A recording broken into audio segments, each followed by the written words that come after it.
ಅದರಲ್ಲಿರುವಂತಹ ಎರಡನೇ ಅಡ್ಜಸ್ಟ್ಮೆಂಟ್ ಅಥವಾ ಎರಡನೇ ಮುಖ್ಯ ಅಂಶ ಏನಿದೆಯೋ ಸ್ಯಾಕ್ರಿಫೈಸ್ ರೇಷಿಯೋ, ಇದು ಏನು ಅಂತ ತಿಳ್ಕೊಂಡು ಬೇರೆ ಬೇರೆ ಸಂದರ್ಭದಲ್ಲಿ ಈ ಸ್ಯಾಕ್ರಿಫೈಸ್ ರೇಷಿಯೋವನ್ನು ಹೇಗೆ ಲೆಕ್ಕ ಹಾಕುವುದು ಅನ್ನುವಂಥದ್ದನ್ನು ತಿಳ್ಕೊಳ್ಳುವ.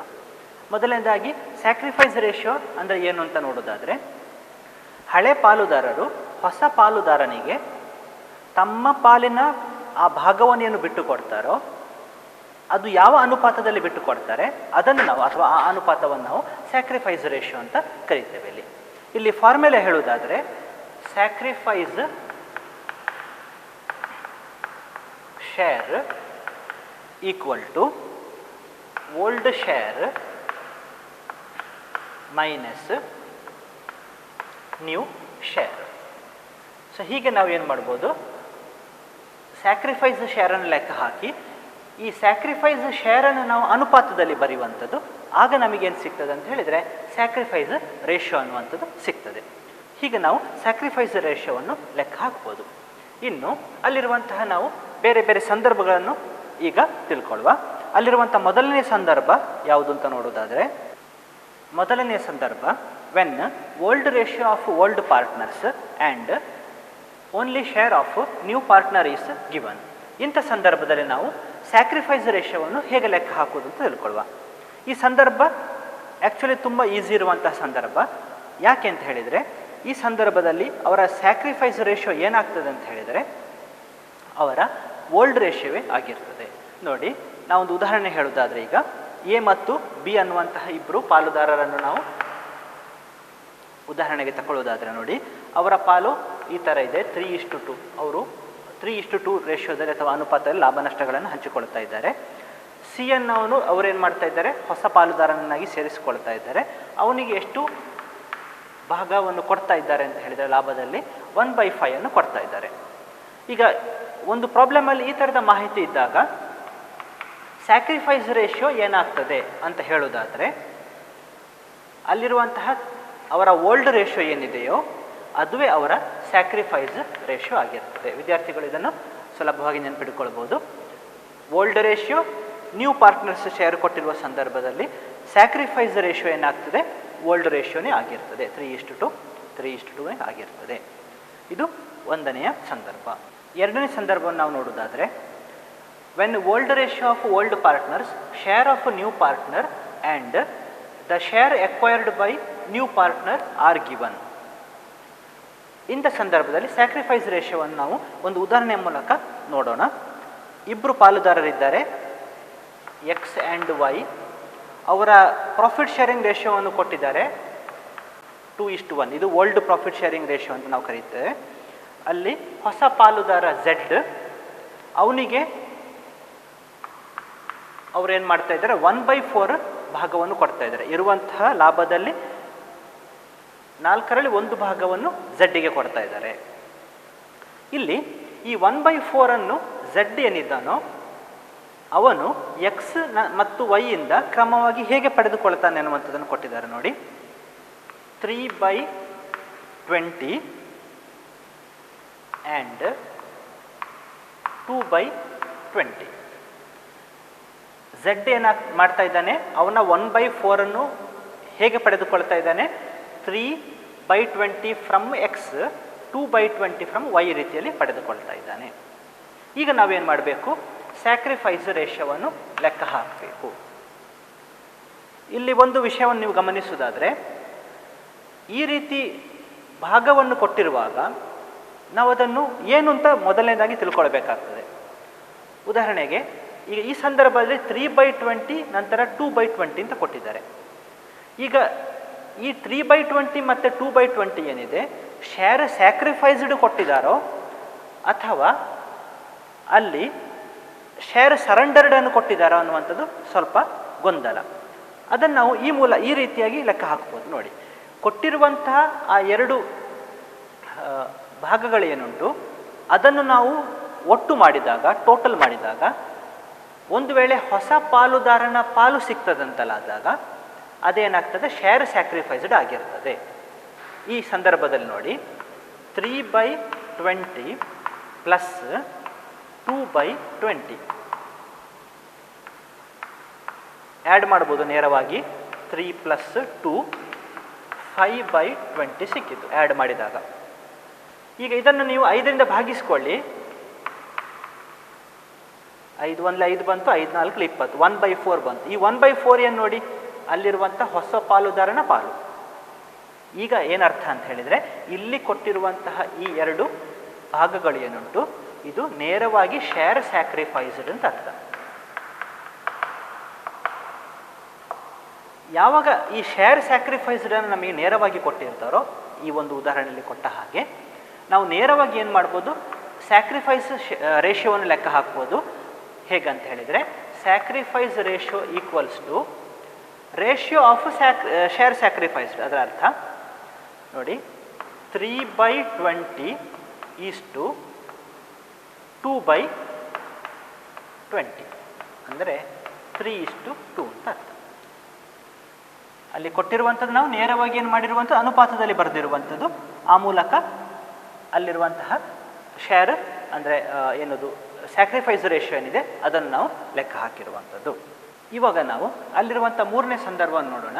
ಈ 3ನೇ ಸಂದರ್ಭದಲ್ಲಿ ನಮಗಿರುವಂಥ ಮಾಹಿತಿ, when old partners surrender a part of their share to new partner ಅನ್ನುವಂಥದ್ದು. ಇಂಥ ಸಂದರ್ಭದಲ್ಲಿ ಸ್ಯಾಕ್ರಿಫೈಸ್ ರೇಷಿಯೋವನ್ನು ಹೇಗೆ ಲೆಕ್ಕ ಹಾಕುವುದು? ಉದಾಹರಣೆ ನೋಡಿ, ಇಬ್ಬರು ಪಾಲುದಾರರಿದ್ದಾರೆ, ಅವರ ಹೆಸರು ಡಿ ಆ್ಯಂಡ್ ಇ ಅನ್ನುವಂಥದ್ದು. ಅವರ ಓಲ್ಡ್ ರೇಷಿಯೋ ಕೊಟ್ಟಿದ್ದಾರೆ 3:2. ಅವರು ಅಡ್ಮಿಟ್ ಮಾಡ್ತಾ ಇರುವಂಥದ್ದು, ಸೇರಿಸ್ಕೊಳ್ತಾ ಇರುವಂಥದ್ದು ಎಫ್ ಅನ್ನುವಂತಹ ಒಬ್ಬ ವ್ಯಕ್ತಿಯನ್ನು. ಅವನು ಹೊಸ ಪಾಲುದಾರ. ಅವನು ಅಥವಾ ಅವನಿಗಾಗಿ ಏನು ಮಾಡ್ತಾ ಇದ್ದಾರೆ, ಡಿ ಮತ್ತು ಇ ಅವರ ಲಾಭದ ಭಾಗದಲ್ಲಿ ಒಬ್ಬರು ಅರ್ಧದಷ್ಟನ್ನು ಕೊಡ್ತಾ ಇದ್ದಾರೆ, ಇನ್ನೊಬ್ಬರು ಕಾಲು ಭಾಗದಷ್ಟು ಕೊಡ್ತಾ ಇದ್ದಾರೆ. ಅದರ ಅರ್ಥ, D surrenders half of his share, E surrenders 1/4 of his share ಅಂತ ಅರ್ಥ. ಈಗ ಈ ಸಂದರ್ಭದಲ್ಲಿ ನಾವು ಸ್ಯಾಕ್ರಿಫೈಸ್ ರೇಷಿಯೋವನ್ನು ಹೇಗೆ ಲೆಕ್ಕ ಹಾಕೋದು ಅಂತ ನೋಡೋಣ. ನೋಡಿ, ಈ ಸಂದರ್ಭದಲ್ಲಿ ಈಗ ಹೊಸ ಪಾಲುದಾರ ಯಾರಿರ್ತಾನೋ ಅವನ ಪಾಲನ್ನು ಕೊಟ್ಟಿರುವುದಿಲ್ಲ. ಹಾಗಾಗಿ ಶೇರ್ ಸ್ಯಾಕ್ರಿಫೈಸ್ಡ್ ಏನಿದೆ, ನಾವು ಹಿಂದಿನ ಸಂದರ್ಭ ನೋಡಿದ ಹಾಗೆ, ಅದು ನೇರವಾಗಿ ಈ ಸಂದರ್ಭದಲ್ಲಿ ಕೊಟ್ಟಿರುವುದಿಲ್ಲ. ಇಂಥ ಸಂದರ್ಭದಲ್ಲಿ ನಾವು ಏನು ಮಾಡಬೇಕು ಅಂತ ಹೇಳಿದರೆ, ಫಾರ್ಮುಲಾವನ್ನು ಬಳಸಬೇಕಾಗ್ತದೆ. ಶೇರ್ ಸ್ಯಾಕ್ರಿಫೈಸ್ಡ್ ಫಸ್ಟ್ ಲೆಕ್ಕ ಹಾಕಬೇಕು. ಆನಂತರ ಅದನ್ನು ನಾವು ಅನುಪಾತದಲ್ಲಿ ಬರೆದಾಗ ಸ್ಯಾಕ್ರಿಫೈಸ್ ರೇಷಿಯೋ ಸಿಗ್ತದೆ. ಶೇರ್ ಸ್ಯಾಕ್ರಿಫೈಸ್ಡ್ ಈಕ್ವಲ್ಸ್ ಟು ನೋಡಿ, ಅಥವಾ ಸ್ಯಾಕ್ರಿಫೈಸ್ ಶೇರ್ ಅಂತ ನಾವು ಅದನ್ನು ಬರೀಬೋದು, equals to old share into share surrendered. ಈ ಫಾರ್ಮುಲಾವನ್ನು ನಾವಲ್ಲಿ ಬಳಸ್ಬೋದು. ಈಗ ಡಿಯ ಸಂದರ್ಭವನ್ನು ಗಮನಿಸೋದಾದರೆ, ಓಲ್ಡ್ ಶೇರ್ ಆಫ್ ಡಿ 5ರಲ್ಲಿ 3 ಭಾಗ ಇಂಟು ಅವನು ಎಷ್ಟು ಬಿಟ್ಟು ಕೊಡ್ತಾ ಇದ್ದಾನೆ, ಅವನ ಪಾಲಿನಲ್ಲಿ ಅರ್ಧದಷ್ಟನ್ನು ಬಿಟ್ಟು ಕೊಡ್ತಾ ಇದ್ದಾನೆ. ಅದೆಷ್ಟು ಅಂತ ನಾವು ನೋಡೋದಾದ್ರೆ ನೋಡಿ, 3/10. ಅದೇ ರೀತಿ ಈ ಎಷ್ಟು ಬಿಟ್ಟು ಕೊಡ್ತಾ ಇದ್ದಾನೆ ನೋಡಿ, ಅವನ ಪಾಲು, ಅವನು ಬಿಟ್ಟು ಕೊಡ್ತಾ ಇರುವಂಥದ್ದು 1/4, ಕಾಲು ಭಾಗದಷ್ಟು. ಈ ಸಂದರ್ಭದಲ್ಲಿ ಈ ರೀತಿ 20 ಅಂದರೆ 2/20 ಅಷ್ಟನ್ನು ಬಿಟ್ಟು ಕೊಡ್ತಾ ಇದ್ದಾನೆ. ಇನ್ನು ನೋಡಿ, ಅಲ್ಲಿ ನಾವು ಸ್ಯಾಕ್ರಿಫೈಸ್ ರೇಷಿಯೋವನ್ನು ಬರೆಯುವುದಾದರೆ,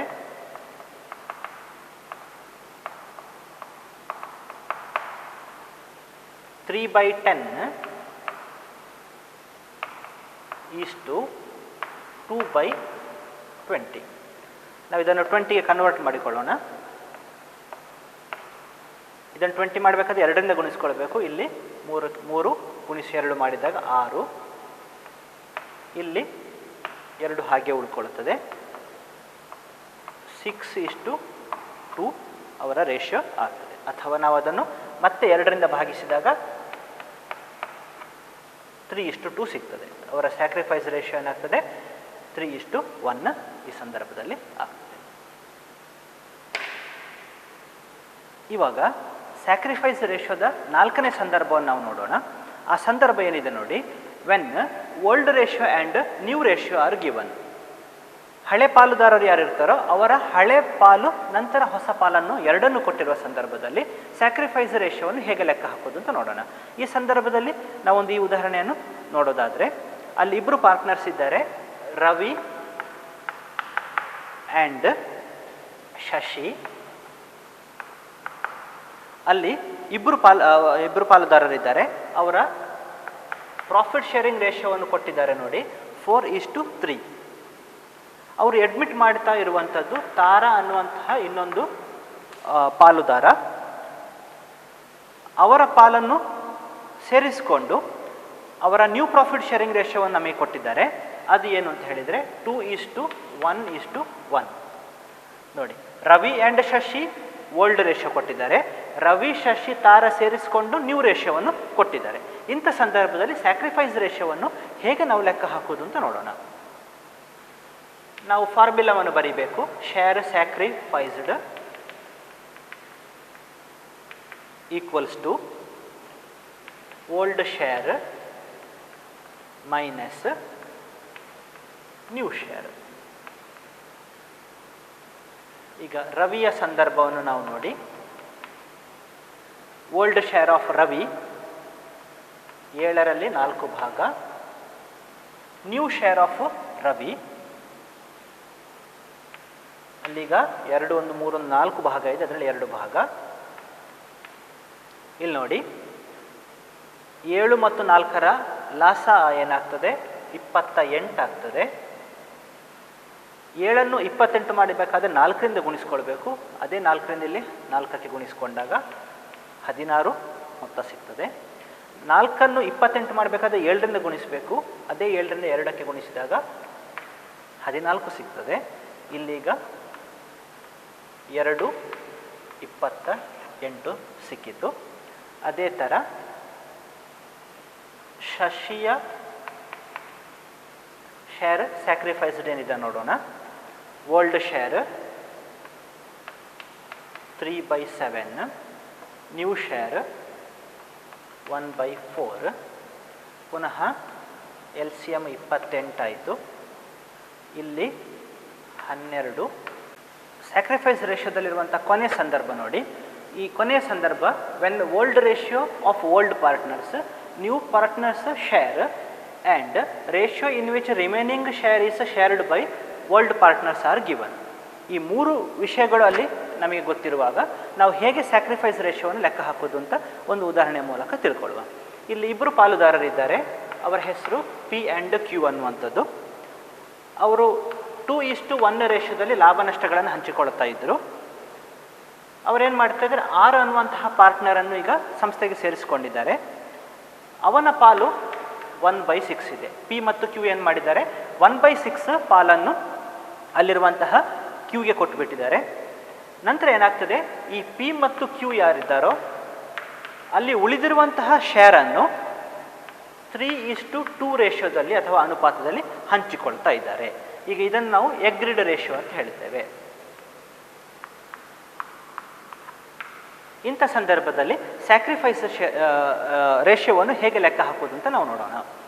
ಈ ಸಂದರ್ಭದಲ್ಲಿ ನಾವು ಮೊದಲನೇದಾಗಿ ಏನು ಮಾಡಬೇಕಾಗ್ತದೆ, ರಿಮೈನಿಂಗ್ ಶೇರನ್ನು ಲೆಕ್ಕ ಹಾಕಬೇಕಾಗ್ತದೆ. ಆಮೇಲೆ ಶೇರ್ ಸ್ಯಾಕ್ರಿಫೈಸ್ಡ್ ಅಂದರೆ ನ್ಯೂ ಶೇರನ್ನು ಲೆಕ್ಕ ಹಾಕಬೇಕಾಗ್ತದೆ. ನಂತರ ನಾವು ಶೇರ್ ಸ್ಯಾಕ್ರಿಫೈಸ್ಡನ್ನು ಲೆಕ್ಕ ಹಾಕಬೇಕಾಗ್ತದೆ. ಈ ರೀತಿ ನಾವು ಈ ಒಂದು ಸಂದರ್ಭವನ್ನು ಸಾಲ್ವ್ ಮಾಡಬೇಕಾಗ್ತದೆ. ಮೊದಲನೇದಾಗಿ ನೋಡಿ, ರಿಮೈನಿಂಗ್ ಶೇರನ್ನು ಲೆಕ್ಕ ಹಾಕುವಂಥದ್ದು.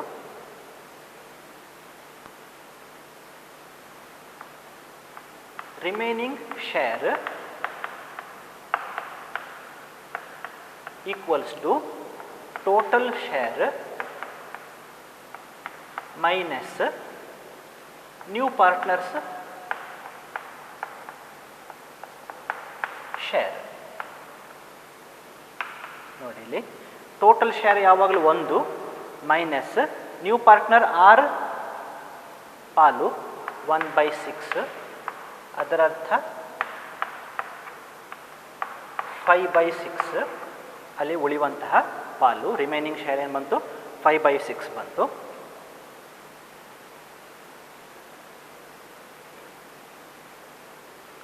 ಇನ್ನು ನಾವೇನು ಮಾಡಬೇಕು, ನ್ಯೂ ಶೇರನ್ನು ಲೆಕ್ಕ ಹಾಕಬೇಕು.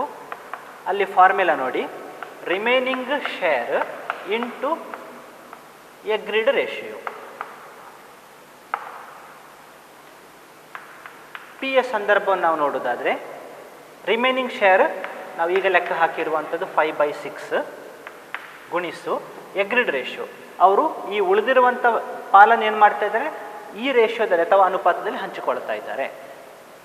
ಅದರಲ್ಲಿ ಪಿ ಯ ಪಾಲು ನೋಡಿ 3/5, ಅದರ ಅರ್ಥ 15, ಇಲ್ಲಿ 30. ಇನ್ನು ಕ್ಯೂನ ಸಂದರ್ಭ ನೋಡಿ, ಉಳಿದಿರುವಂತಹ ಪಾಲು ಗುಣಿಸು ಎಗ್ರಿಡ್ ರೇಷಿಯೋದಲ್ಲಿ ಅವನ ಪಾಲು 2/5, ಇಲ್ಲಿ 10, ಇಲ್ಲಿ 30. ಈಗ ನ್ಯೂ ರೇಷಿಯೋ ಅಥವಾ ನ್ಯೂ ಪಾಲು ಸಿಕ್ಕಿತ್ತು, ಅಲ್ಲಿ ನ್ಯೂ ಶೇರ್ ಸಿಕ್ಕಿತ್ತು. ಇನ್ನು ನಾವೇನು ಮಾಡಬೇಕು, share sacrificed equals to old share minus new share ಮಾಡಬೇಕು. ನೋಡಿ, ಪಿ ಯ ಸಂದರ್ಭದಲ್ಲಿ ಓಲ್ಡ್ ಶೇರ್ 2/3, ನ್ಯೂ ಶೇರ್ 15/30, 15/30 ಬರ್ತದೆ. ಎಲ್ ಸಿ ಎಮ್ 30, 15 ಹಾಗೆ ಉಳಿತದೆ. 10ರಿಂದ ಗುಣಿಸ್ಕೊಳ್ಳಿ 30 ಬರ್ತದೆ, ಇಲ್ಲಿ 10ರಿಂದ ಗುಣಿಸ್ಕೊಳ್ಳಿ 20, ಉಳಿಯುವಂಥದ್ದು 5/30. ಅದೇ ರೀತಿ Q 1/3 old share minus new share, ನಾವು ಈಗಾಗಲೇ ಲೆಕ್ಕ ಹಾಕಿದ್ದೇವೆ 10/30, ಲಸ 30, ಈ 10 ಹಾಗೆ ಉಳಿತದೆ. 10ರಿಂದ ಗುಣಿಸ್ಕೊಳ್ಳಿ, ಇಲ್ಲಿ 10 ಬರ್ತದೆ, ಅದರ ಅರ್ಥ 0/30. ಇವಾಗ ಸ್ಯಾಕ್ರಿಫೈಸ್ ರೇಷಿಯೋ ನೋಡೋದಾದರೆ 5/30 ಈಸ್ಟು 0/30 ಅಂತ ಹೇಳಿದರೆ 5:0. 5:0 ಅಂದರೆ ಏನರ್ಥ, ಇಲ್ಲಿ ನೋಡಿ, ಇರುವಂತಹ ಪಾಲನ್ನು, ಒಟ್ಟು ಪಾಲನ್ನು ಬಿಟ್ಟು ಕೊಟ್ಟಿರೋದು ಒಬ್ಬನೇ ವ್ಯಕ್ತಿ ಈ ಸಂದರ್ಭದಲ್ಲಿ. ಯಾರು ಅಂತ ಹೇಳಿ ಅದು ಪಿ, ಅದಕ್ಕಾಗಿ ಅಲ್ಲಿ 5 ಬಂದಿದೆ. ಕ್ಯೂ ಈ ಸಂದರ್ಭದಲ್ಲಿ ಯಾವುದೇ ಭಾಗವನ್ನು ಬಿಟ್ಟು ಕೊಟ್ಟಿಲ್ಲ. ನೀವು ಗಮನಿಸುವುದಾದರೆ ಅವನ ಹಿಂದಿನ ಪಾಲೇನಿತ್ತು 1/3, ಹೊಸ ಪಾಲು ಕೂಡ 1/3 ಅಷ್ಟೇ ಇದೆ. ಅಂದರೆ ಅವನು ಯಾವುದೇ ಪಾಲನ್ನು ಬಿಟ್ಟು ಕೊಟ್ಟಿಲ್ಲ ಅನ್ನುವಂಥದ್ದು ಇದರ ಅರ್ಥ. ಈ ರೀತಿ ನಾವು 5ನೇ ಸಂದರ್ಭವನ್ನು ಕೂಡ ಒಂದು ಉದಾಹರಣೆ ಮೂಲಕ ತಿಳ್ಕೊಂಡಿದ್ದೇವೆ. ಇನ್ನು ನಾವು ಅಲ್ಲಿರುವಂತಹ 3ನೇ adjustment, valuation and treatment of good will ಬಗ್ಗೆ ತಿಳ್ಕೊಳ್ಳುವ. ಮೊದಲನೇದಾಗಿ ಗುಡ್ ವಿಲ್ನ ಅರ್ಥವನ್ನು ಹೇಳೋದಾದರೆ ನಾವು ರೆಪ್ಯುಟೇಷನ್ ಅಥವಾ good name of the business ಅಂತ ಹೇಳ್ತೇವೆ. ಕನ್ನಡದಲ್ಲಿ ಆ ಒಂದು ಸಂಸ್ಥೆಗಿರುವಂತಹ ಕೀರ್ತಿ ಅಂತ ಹೇಳ್ಬೋದು. ಯಾವಾಗ ಒಂದು ಸಂಸ್ಥೆಯಲ್ಲಿ ಗುಡ್ ವಿಲ್ಲನ್ನು ನಾವು ಕಾಣ್ತೇವೋ, ಆ ಗುಡ್ ವಿಲ್ ಆ ಸಂಸ್ಥೆಗೆ ಮತ್ತು ಹೆಚ್ಚು ಹೆಚ್ಚು ಲಾಭವನ್ನು ಗಳಿಸುವ ಹಾಗೆ ಒಂದು ಸಂದರ್ಭವನ್ನು ಮಾಡಿಕೊಡ್ತದೆ. ಹೆಚ್ಚು ಹೆಚ್ಚು ಲಾಭವನ್ನು ಗಳಿಸುವಂಥ ಆ ಕೆಪಾಸಿಟಿಯನ್ನೇ ನಾವಿಲ್ಲಿ ಗುಡ್ ವಿಲ್ ಅನ್ನುವಂಥದ್ದು ಅಂತ ಹೇಳುವಂಥದ್ದು. ಒಂದು ಅಡ್ಮಿಷನ್ನ ಸಂದರ್ಭದಲ್ಲಿ ನಾವು ಗುಡ್ ವಿಲ್ಲನ್ನು ಅಡ್ಜಸ್ಟ್ ಮಾಡುವಂಥದ್ದು ಬಹಳ ಮುಖ್ಯ ಆಗ್ತದೆ. ಯಾಕಾಗಿ ಈ good will admission of A partner ಸಂದರ್ಭದಲ್ಲಿ ಅಡ್ಜಸ್ಟ್ ಮಾಡಬೇಕು ಅನ್ನುವಂಥದ್ದನ್ನು ಈಗ ನೋಡೋಣ. ನಾವು ಸ್ಯಾಕ್ರಿಫೈಸ್ ರೇಷಿಯೋ ಅಂತ ನೋಡಿದ್ದೇವೆ. ಏನದು ಸ್ಯಾಕ್ರಿಫೈಸ್ ರೇಷಿಯೋ ಅಂತ ಹೇಳಿದರೆ, ಹಳೆ ಪಾಲುದಾರರು ಯಾರು ಇರ್ತಾರೋ ಅವರು ಹೊಸ ಪಾಲುದಾರನಿಗಾಗಿ ಬಿಟ್ಟು ಕೊಡುವಂತಹ ಆ ಭಾಗವನ್ನು ನಾವು ರೇಷಿಯೋದ ಮೂಲಕ ಹೇಳುವಂಥದ್ದು ಸ್ಯಾಕ್ರಿಫೈಸ್ ರೇಷಿಯೋ. ಈಗ ಆ ಪಾಲನೆಯನ್ನು ಬಿಟ್ಟು ಕೊಡ್ತಾ ಇದ್ದಾರೋ ಆ ಪಾಲನ್ನು ಬಿಟ್ಟು ಕೊಡುವಂಥದ್ದು ಹಳಬರು ಯಾರಿರ್ತಾರೋ, ಓಲ್ಡ್ ಪಾರ್ಟ್ನರ್ಸು, ಅವರ ದೃಷ್ಟಿಯಲ್ಲಿ ಅವರಿಗಾಗುವಂತಹ ನಷ್ಟ ಅದು. ಹೊಸ ಪಾಲುದಾರನಿಗೆ ಅವರು ಅವರ ಭಾಗದ ಆ ಲಾಭದ ಭಾಗವನ್ನು ಬಿಟ್ಟು ಕೊಟ್ಟಾಗ ಹಳಬರು ಏನು ನಷ್ಟವನ್ನು ಅನುಭವಿಸ್ತಾರ, ಆ ನಷ್ಟವನ್ನು ಅನುಭವಿಸಿದ್ದಕ್ಕೆ ಹೊಸ ಪಾಲುದಾರ ಒಂದು ಪರಿಹಾರವನ್ನು ಕೊಡುವಂಥದ್ದನ್ನು ನಾವು ಕಾಣ್ತೇವೆ. ಆ ಪರಿಹಾರವನ್ನು ಕೊಡುವಂಥದ್ದನ್ನು ನಾವು ಇಲ್ಲಿ ಗುಡ್ವಿಲ್ ಏನಿದೆಯೋ ಅದನ್ನು ಎಡ್ಜಸ್ಟ್ ಮಾಡೋದ್ರ ಮೂಲಕ ಬುಕ್ಸ್ ಆಫ್ ಅಕೌಂಟ್ಸ್ನಲ್ಲಿ ಮಾಡ್ತೇವೆ. ಸೊ ಈ ಉದ್ದೇಶಕ್ಕಾಗಿ ಅಡ್ಮಿಷನ್ನ ಸಂದರ್ಭದಲ್ಲಿ ಟ್ರೀಟ್ಮೆಂಟ್ ಆಫ್ ಗುಡ್ವಿಲ್ ಅನ್ನುವಂಥದ್ದು ಬಹಳ ಮುಖ್ಯ ಆಗ್ತದೆ. ಇಲ್ಲಿ ಗುಡ್ವಿಲ್ಲನ್ನು ನಾವು ಮುಖ್ಯವಾಗಿ ಒಂದು ಪ್ರಾಬ್ಲಮನ್ನು ಸಾಲ್ವ್ ಮಾಡುವಾಗ ಗುಡ್ವಿಲ್ಲನ್ನು ಎಡ್ಜಸ್ಟ್ ಮಾಡುವಂಥದ್ದು ಬಹಳ ಮುಖ್ಯ ಆಗ್ತದೆ. ಕೆಲವೊಂದು ಸಂದರ್ಭದಲ್ಲಿ ಈ ಗುಡ್ವಿಲ್ ಮೊತ್ತ ಏನಿರ್ತದೋ ಅದನ್ನು ನೇರವಾಗಿ ಹೇಳಿರುವುದಿಲ್ಲ. ಇಂಥ ಸಂದರ್ಭದಲ್ಲಿ ನಾವು ಗುಡ್ವಿಲ್ಲನ್ನು ಏನು ಮಾಡಬೇಕಾಗ್ತದೆ, ಅಲ್ಲಿರುವಂತಹ ಬೇರೆ ಮಾಹಿತಿಯನ್ನು ಬಳಸಿಕೊಂಡು ನಾವು ಲೆಕ್ಕ ಹಾಕಬೇಕಾಗ್ತದೆ. ಈ ರೀತಿ ನಾವು ಲೆಕ್ಕ ಹಾಕುವಾಗ ಆ ಗುಡ್ವಿಲ್ಲನ್ನು ನಾವು ಏನು ಕರಿತೇವೆ ಅಂತ ಹೇಳಿದರೆ ಹಿಡನ್ ಗುಡ್ವಿಲ್ ಅಂತ ಕರಿತೇವೆ. ಈ ಹಿಡನ್ ಗುಡ್ವಿಲ್ಲನ್ನು ಹೇಗೆ ಲೆಕ್ಕ ಹಾಕುವುದು ಅಂತ ನಾವೊಂದು ಉದಾಹರಣೆ ಮೂಲಕ ಈಗ ನೋಡೋಣ. ಎ ಮತ್ತು ಬಿ ಅನ್ನುವಂತಹ ಇಬ್ಬರು ಪಾಲುದಾರರು ಲಾಭ ನಷ್ಟಗಳನ್ನು ಸಮವಾಗಿ ಹಂಚಿಕೊಳ್ತಾ ಇರ್ತಾರೆ. ನಮ್ಮ ಉದಾಹರಣೆಯಲ್ಲಿ ಅವರ ಬಂಡವಾಳ ಎಷ್ಟಿರ್ತದೆ ಅಂತ ಹೇಳಿದರೆ ಪ್ರತಿಯೊಬ್ಬರದ್ದು 45,000 ಇರ್ತದೆ. ಅವರು ಸಿ ಅನ್ನುವಂತಹ ವ್ಯಕ್ತಿಯನ್ನು ಸೇರಿಸಿಕೊಳ್ತಾ ಇದ್ದಾರೆ ಹೊಸ ಪಾಲುದಾರನಾಗಿ. ಅವನಿಗೆ 1/3 ಪಾಲನ್ನು ಕೊಡ್ತಾ ಇದ್ದಾರೆ. ನಂತರ 60,000 ಬಂಡವಾಳವನ್ನು ಹೂಡಿಕೆ ಮಾಡುವುದಕ್ಕೆ ಎ ಮತ್ತು ಬಿ ಸಿಯನ್ನು ಕೇಳ್ತಾರೆ. ಇಂಥ ಸಂದರ್ಭದಲ್ಲಿ ಸಿ ಏನು ಮಾಡ್ತಾನೆ, 60,000 ಬಂಡವಾಳವನ್ನು ಕೊಟ್ಟು ಅಲ್ಲಿ ಪಾಲುದಾರನಾಗಿ ಸೇರಿಕೊಳ್ತಾನೆ. ಈ ಸಂದರ್ಭದಲ್ಲಿ ಹಿಡನ್ ಗುಡ್ವಿಲ್ ಇದೆಯಾ ಇಲ್ವಾ ಅಂತ ನಾವು ಲೆಕ್ಕ ಹಾಕೋಣ. ನಾವೇನು ಮಾಡಬೇಕಾಗ್ತದೆ, ಹೊಸ ಪಾಲುದಾರ ಸಿ ಏನಿದ್ದಾನೆ ಅವನ ಪಾಲಿನ ಭಾಗವನ್ನು ನೋಡಿಕೊಂಡು ಅವನು ಎಷ್ಟು ಬಂಡವಾಳವನ್ನು ಕೊಟ್ಟಿದ್ದಾನೆ ಅಂತ ನೋಡಿಕೊಂಡು ಅಲ್ಲಿ ಒಟ್ಟು ಬಂಡವಾಳ ಎಷ್ಟಾಗ್ತದೆ ಅಂತ ನಾವು ನೋಡೋಣ. ಟೋಟಲ್ ಕ್ಯಾಪಿಟಲ್ ಅದನ್ನು ನಾವು ಹೇಗೆ ಗುಣಿಸ್ತೇವೆ ಅಂತ ಹೇಳಿದರೆ ಅವನು ಕೊಟ್ಟಿರುವಂತಹ ಬಂಡವಾಳ ಗುಣಿಸು ಅಲ್ಲಿರುವಂತಹ ಒಟ್ಟು ಪಾಲು. ಈಗ ಅವನ ಪಾಲು 1/3, ಒಟ್ಟು ಅಲ್ಲಿ ಎಷ್ಟಿದೆ 3 ಪಾಲಿದೆ. ಆ ಥರದ್ದು ಗುಣಿಸ್ಕೊಂಡಾಗ 1,80,000 ಬಂಡವಾಳ ಅಲ್ಲಿ ಲೆಕ್ಕಕ್ಕೆ ಸಿಗ್ತದೆ. ಈಗ ನಿಜವಾದ ಬಂಡವಾಳ ಅಲ್ಲಿ ಎಷ್ಟಿದೆ ಅಂತ ನಾವು ನೋಡೋಣ. ಅದನ್ನು ನಾವು ಆಕ್ಚುಯಲ್ ಕ್ಯಾಪಿಟಲ್ ಅಂತ ಕರಿಬೋದು. ಎ ಮತ್ತು ಬಿ ಸಮವಾಗಿ 45,000 ಬಂಡವಾಳವನ್ನು ಹೊಂದಿದ್ದಾರೆ. ಅದರ ಅರ್ಥ ಎ 45,000, ಬಿಯ ಬಂಡವಾಳ ಕೂಡ 45,000, ಇನ್ನೊಬ್ಬ ಪಾಲುದಾರ ಹೊಸಬ್ಬ ಸಿ ಅವನ ಬಂಡವಾಳ 60,000. ಒಟ್ಟನ್ನು ಲೆಕ್ಕ ಹಾಕಿ ಇಲ್ಲಿ 60,000, 45,000, 45,000. ಅದರ ಅರ್ಥ ಒಟ್ಟು ಬಂಡವಾಳ ಅಲ್ಲಿ ನಿಜವಾಗಿ ಇರುವಂಥದ್ದು ಎಷ್ಟು, 1,50,000. ಸಿಯ ಬಂಡವಾಳದ ಆಧಾರದಲ್ಲಿ ಅವನ ಪಾಲನ್ನು ನಾವು ನೋಡಿಕೊಂಡು ಬಂಡವಾಳ ಲೆಕ್ಕ ಹಾಕುವಾಗ 1,80,000 ಬಂಡವಾಳ ಅಲ್ಲಿ ಸಿಗ್ತದೆ. ಅದರಿಂದ ನಾವು ನಿಜವಾದ ಬಂಡವಾಳವನ್ನು ಕಳೆದಾಗ ಅಲ್ಲಿ ಸಿಗುವಂಥದ್ದು 30,000. ನಾವು ಇದನ್ನು ಹಿಡನ್ ಗುಡ್ವಿಲ್ ಅಂತ ಕರಿತೇವೆ. ಹೀಗೆ ನೇರವಾಗಿ ಗುಡ್ವಿಲ್ಲನ್ನು ಯಾವುದೋ ಒಂದು ಸಂದರ್ಭದಲ್ಲಿ ಕೊಟ್ಟಿಲ್ಲ ಅಂತಲಾದಾಗ ನಾವು ಹಿಡನ್ ಗುಡ್ವಿಲ್ಲನ್ನು ಕೂಡ ಕಂಡುಕೊಳ್ಬಹುದು. ಅಡ್ಮಿಷನ್ ಆಫ್ ಎ ಪಾರ್ಟ್ನರ್ ಸಂದರ್ಭದಲ್ಲಿ ಇಲ್ಲಿ ನಾವು ವ್ಯಾಲ್ಯೂಯೇಷನ್ ಆ್ಯಂಡ್ ಟ್ರೀಟ್ಮೆಂಟ್ ಆಫ್ ಗುಡ್ವಿಲ್ಲನ್ನು ಕಾಣ್ತೇವೆ. ಅದರ ಅರ್ಥ ವ್ಯಾಲ್ಯೂಯೇಷನ್ ಅಂತ ಹೇಳಿದರೆ ಗುಡ್ವಿಲ್ನ ಮೌಲ್ಯ ಎಷ್ಟು ಅಂತ ನಾವು ಲೆಕ್ಕ ಹಾಕುವಂಥದ್ದು, ಮೌಲ್ಯಮಾಪನ ಮಾಡುವಂಥದ್ದು. ಆ ನಂತರ ನಾವು ಏನು ಮಾಡುವಂಥದ್ದು, ಅದನ್ನು ಅಡ್ಜಸ್ಟ್ ಮಾಡುವಂಥದ್ದು.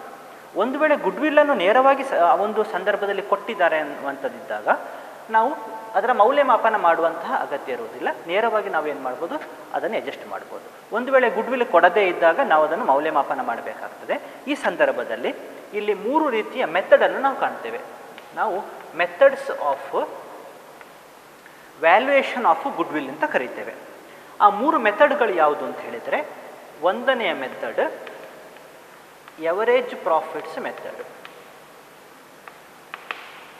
ಎರಡನೆಯದು ಸೂಪರ್ ಪ್ರಾಫಿಟ್ಸ್ ಮೆಥಡ್, ಮೂರನೆಯದು ಕ್ಯಾಪಿಟಲೈಸೇಷನ್ ಮೆಥಡ್. ಈ 3 ಮೆಥಡ್ಗಳನ್ನು ನಾವೀಗ 1 by 1 ತಿಳ್ಕೊಳ್ಳುವ ಏನು ಅನ್ನುವಂಥದ್ದು. ಮೊದಲನೇದಾಗಿ ನಾವು ನೋಡುವಂಥದ್ದು ಎವರೇಜ್ ಪ್ರಾಫಿಟ್ ಮೆಥಡ್. ಎವರೇಜ್, ಕನ್ನಡದಲ್ಲಿ ನಾವು ಸರಾಸರಿ ಅಂತ ಹೇಳ್ತೇವೆ. ಈಗ ಎರಡು ಮೊತ್ತ ಇದ್ದಾಗ ಅದನ್ನು ಕೂಡಿಸಿಕೊಂಡು ಅಲ್ಲಿ ಎಷ್ಟು ಆ ಥರದ ಸಂಖ್ಯೆ ಇದೆ ಅಂತ ನೋಡಿಕೊಂಡು ಭಾಗಿಸಿದಾಗ ನಮಗೆ ಸರಾಸರಿ ಅನ್ನುವಂಥದ್ದು ಸಿಗ್ತದೆ. ಈಗ 10 ಮತ್ತು 15ರ ಸರಾಸರಿ ಅಲ್ಲಿ ಕೂಡಿಸಿಕೊಳ್ಳಿ, 25 ಬಂತು, 2ರಿಂದ ಭಾಗಿಸಿ 12 ಈ ರೀತಿ ನಾವೇನು ಮಾಡ್ಬೋದು, ಸರಾಸರಿಯನ್ನು ಲೆಕ್ಕ ಹಾಕ್ಬೋದು. ಈ ಎವರೇಜ್ ಪ್ರಾಫಿಟ್ ಮೆಥಡ್ ಏನಿದೆ, ಇಲ್ಲಿ ನಾವು ಈ ರೀತಿಯಲ್ಲೇ ಗುಡ್ವಿಲ್ನ ಮೌಲ್ಯವನ್ನು ಲೆಕ್ಕ ಹಾಕ್ತೇವೆ.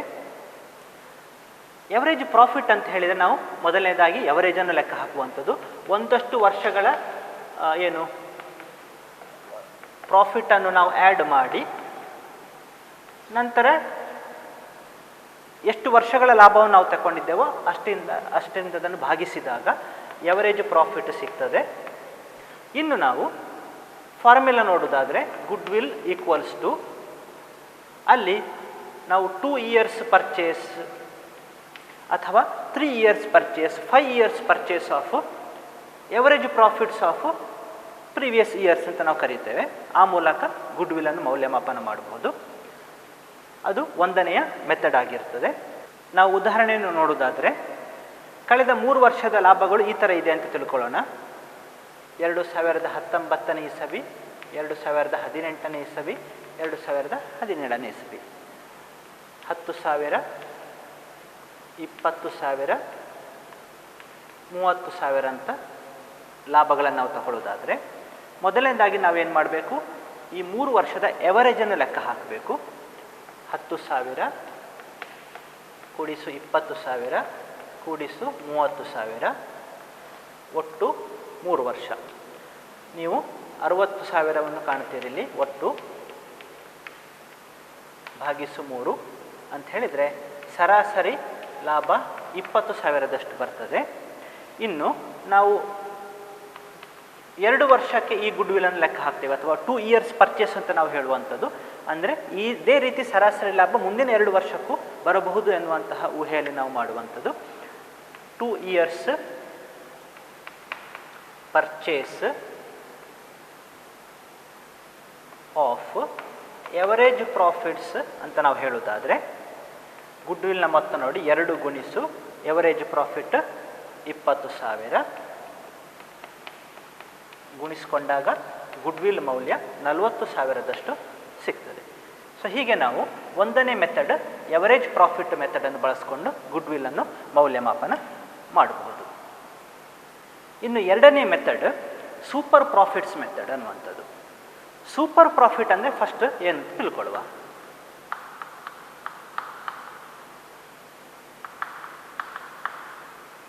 ಯಾವುದೋ ಒಂದು ಸಂಸ್ಥೆ ಆ ಒಂದು ಏನು ಅಲ್ಲಿರುವಂತಹ ಬಿಸ್ನೆಸ್ ಏನಿದೆಯೋ ಅಲ್ಲಿರುವಂತಹ ಸ್ಪರ್ಧಾಳುಗಳು, ಅಂದರೆ ಕಾಂಪಿಟೇಟಿಂಗ್ ಬಿಸ್ನೆಸ್ ಅಂತ ನಾವು ಕರಿತೇವೆ, ಅವರೆಲ್ಲರೂ ಮಾಡುವಂತಹ ಲಾಭಕ್ಕಿಂತ ಜಾಸ್ತಿ ಲಾಭವನ್ನು ಗಳಿಸ್ತಾ ಇದೆ ಅಂತ ಹೇಳಿದರೆ ಅಲ್ಲಿ ಸೂಪರ್ ಪ್ರಾಫಿಟ್ಸ್ ಇದೆ ಅಂತ ಅರ್ಥ. ಈಗ ಯಾವುದೋ ಒಂದು ಸಂಸ್ಥೆ ಪ್ರತಿ ವರ್ಷ ಏನು ಲಾಭವನ್ನು ಗಳಿಸ್ತಾ ಇದೆಯೋ ಆ್ಯಕ್ಚುಯಲ್ ಪ್ರಾಫಿಟ್ ಮೈನಸ್ ನಾವು ನಾರ್ಮಲ್ ಪ್ರಾಫಿಟ್ ಅಂತ ಕರಿತೇವೆ. ನಾರ್ಮಲ್ ಪ್ರಾಫಿಟ್ ಅಂತ ಹೇಳಿದರೆ ಏನು ಆ ಸಂಸ್ಥೆ ಇದೆಯೋ ಅದೇ ಥರದ ಸಂಸ್ಥೆಗಳು, ಇನ್ನಿತರ ಸಂಸ್ಥೆಗಳು. ಈಗ ಒಂದು ಬ್ಯಾಂಕ್ ಅಂತ ತಗೊಂಡಾಗ ಉಳಿದ ಬ್ಯಾಂಕುಗಳು, ಯಾವುದೋ ಒಂದು ವ್ಯಾಪಾರಿ ಸಂಸ್ಥೆ ಅಂತ ಹೇಳಿದರೆ ಅದೇ ರೀತಿ ವ್ಯಾಪಾರ ಮಾಡುವಂತಹ ಬೇರೆ ವ್ಯಾಪಾರಿ ಸಂಸ್ಥೆಗಳು, ಅವುಗಳು ಗಳಿಸುವಂಥ ಲಾಭವನ್ನು ನಾವು ನಾರ್ಮಲ್ ಪ್ರಾಫಿಟ್ ಅಂತ ಹೇಳುವಂಥದ್ದು. ಈ ಆ್ಯಕ್ಚುಯಲ್ ಪ್ರಾಫಿಟಿಂದ ನಾರ್ಮಲ್ ಪ್ರಾಫಿಟನ್ನು ಕಳೆದಾಗ ನಮಗೆ ಸಿಗುವಂಥದ್ದೇ ಸೂಪರ್ ಪ್ರಾಫಿಟ್ಸ್ ಅನ್ನುವಂಥದ್ದು. ಈಗ ಏನೋ ಒಂದು ಉದಾಹರಣೆ ತಗೊಳ್ಳೋದಾದರೆ ಯಾವುದೋ ಒಂದು ಸಂಸ್ಥೆ 25,000 ಲಾಭವನ್ನು ಗಳಿಸಿತು ಅಂತ ಅಂದುಕೊಳ್ಳಿ. ಆದರೆ ಅವರ ಸ್ಪರ್ಧಾಳು ಸಂಸ್ಥೆಗಳು, ಬೇರೆ ಸಂಸ್ಥೆಗಳು ಕೇವಲ ಸರಾಸರಿ 20,000 ಮಾತ್ರ ಲಾಭವನ್ನು ಗಳಿಸಿದೆ ಅಂತ ಹೇಳಿದರೆ ಇಲ್ಲಿ ಆ 5,000 ಜಾಸ್ತಿ ಲಾಭವನ್ನು ಏನು ಈ ಸಂಸ್ಥೆ ಗಳಿಸಿದೆಯೋ ಅದನ್ನು ನಾವು ಸೂಪರ್ ಪ್ರಾಫಿಟ್ ಅಂತ ಕರಿತೇವೆ. ಈ ಸೂಪರ್ ಪ್ರಾಫಿಟ್ ಮೆಥಡಲ್ಲಿ ನಾವು ಗುಡ್ವಿಲನ್ನು ಹೇಗೆ ಲೆಕ್ಕ ಹಾಕ್ತೇವೆ ಅಂತ ಹೇಳಿದರೆ, ಪುನಃ ಗುಡ್ವಿಲ್ ಈಕ್ವಲ್ಸ್ ಟು ಕೆಲವೊಂದು ವರ್ಷಗಳ ಪರ್ಚೇಸ್ ಅಂತ ಹೇಳ್ತೇವೆ ನಾವು. 2 years of purchase or 3 years of purchase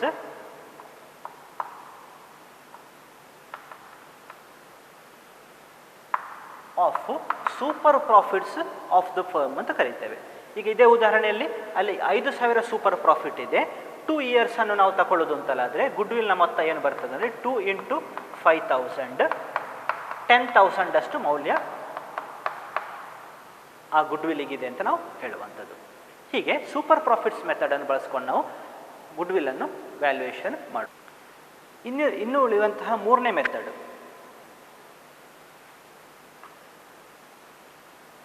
ಅಲ್ಲಿರುವಂಥ ಮೂರನೇ ಮೆಥಡ್ ಯಾವುದು ಅಂತ ಹೇಳಿದರೆ ಕ್ಯಾಪಿಟಲೈಸೇಷನ್ ಮೆಥಡ್ ಅನ್ನುವಂಥದ್ದು.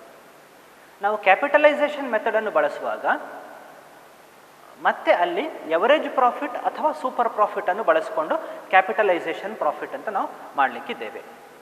ಪ್ರಥಮವಾಗಿ ಇಲ್ಲಿ ಕ್ಯಾಪಿಟಲೈಸೇಷನ್ ಮೆಥಡ್ ಯೂಸಿಂಗ್ ಎವರೇಜ್ ಪ್ರಾಫಿಟನ್ನು ನೋಡುವುದಾದರೆ ನಾವಿಲ್ಲಿ ಹೇಗೆ ಈ ಕ್ಯಾಪಿಟಲೈಸೇಷನನ್ನು ಮಾಡಿಕೊಂಡು ಗುಡ್ವಿಲ್ಲನ್ನು ಲೆಕ್ಕ ಹಾಕ್ತೇವೆ ಅಂತ ನೋಡೋಣ. ಮೊದಲನೇದಾಗಿ ನಾವಲ್ಲಿ ಮಾಡುವಂಥದ್ದು ಎವರೇಜ್ ಪ್ರಾಫಿಟನ್ನು ಲೆಕ್ಕ ಹಾಕಬೇಕು. ಆ ನಂತರ ಅಲ್ಲಿ ಎವರೇಜ್ ಪ್ರಾಫಿಟನ್ನು ನಾವು ಏನು ಮಾಡಬೇಕು, ಕ್ಯಾಪಿಟಲೈಸೇಷನ್ ಮಾಡಬೇಕಾಗ್ತದೆ.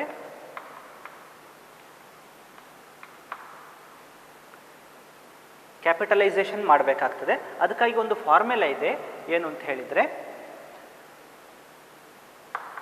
Average profits divided by normal rate of return ಅನ್ನುವಂಥದ್ದು ಮಾಡಿದಾಗ ಕ್ಯಾಪಿಟಲೈಸೇಷನ್ ಆಫ್ ಎವರೇಜ್ ಪ್ರಾಫಿಟ್ ಸಿಗ್ತದೆ.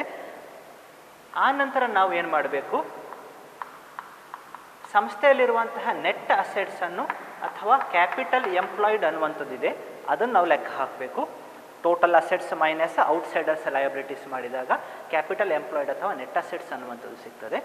ಆ ನಂತರ ನಾವು ನಾಲ್ಕನೇ ಹಂತದಲ್ಲಿ ಗುಡ್ವಿಲ್ಲನ್ನು ಲೆಕ್ಕ ಹಾಕ್ಬೋದು. ಅದು ಹೇಗೆ ಅಂತ ಹೇಳಿದರೆ ಅಲ್ಲಿರುವಂತಹ ಕ್ಯಾಪಿಟಲೈಸ್ಡ್ ಪ್ರಾಫಿಟ್ ಏನಿದೆಯೋ ಬಿ, ಅದರಿಂದ ನಾವು ನೆಟ್ ಅಸೆಟನ್ನು ಕಳೆಯುವಂಥದ್ದು ಸಿ ಅನ್ನು ಕಳೆದಾಗ ಅಲ್ಲಿ ಗುಡ್ವಿಲ್ ಎಷ್ಟು ಅನ್ನುವಂಥ ಮೌಲ್ಯ ನಮಗೆ ಲೆಕ್ಕ ಹಾಕೋದಕ್ಕೆ ಸಾಧ್ಯ ಆಗ್ತದೆ. ಈ ರೀತಿ ನಾವು ಕ್ಯಾಪಿಟಲೈಸೇಷನ್ ಮೆಥಡ್ ಯೂಸಿಂಗ್ ಎವರೇಜ್ ಪ್ರಾಫಿಟ್ಸನ್ನು ಬಳಸಿಕೊಂಡು ಗುಡ್ವಿಲ್ನ ಮೌಲ್ಯವನ್ನು ಲೆಕ್ಕ ಹಾಕ್ಬೋದು. ಕ್ಯಾಪಿಟಲೈಸೇಷನ್ ಮೆಥಡನ್ನು ಬಳಸುವಾಗ ಸೂಪರ್ ಪ್ರಾಫಿಟ್ಸನ್ನು ಕೂಡ ಆಧಾರವಾಗಿ ಇಟ್ಟುಕೊಂಡು ನಾವು ಗುಡ್ವಿಲ್ಲಿನ ಮೌಲ್ಯವನ್ನು ಲೆಕ್ಕ ಹಾಕಲಿಕ್ಕೆ ಸಾಧ್ಯ ಆಗ್ತದೆ.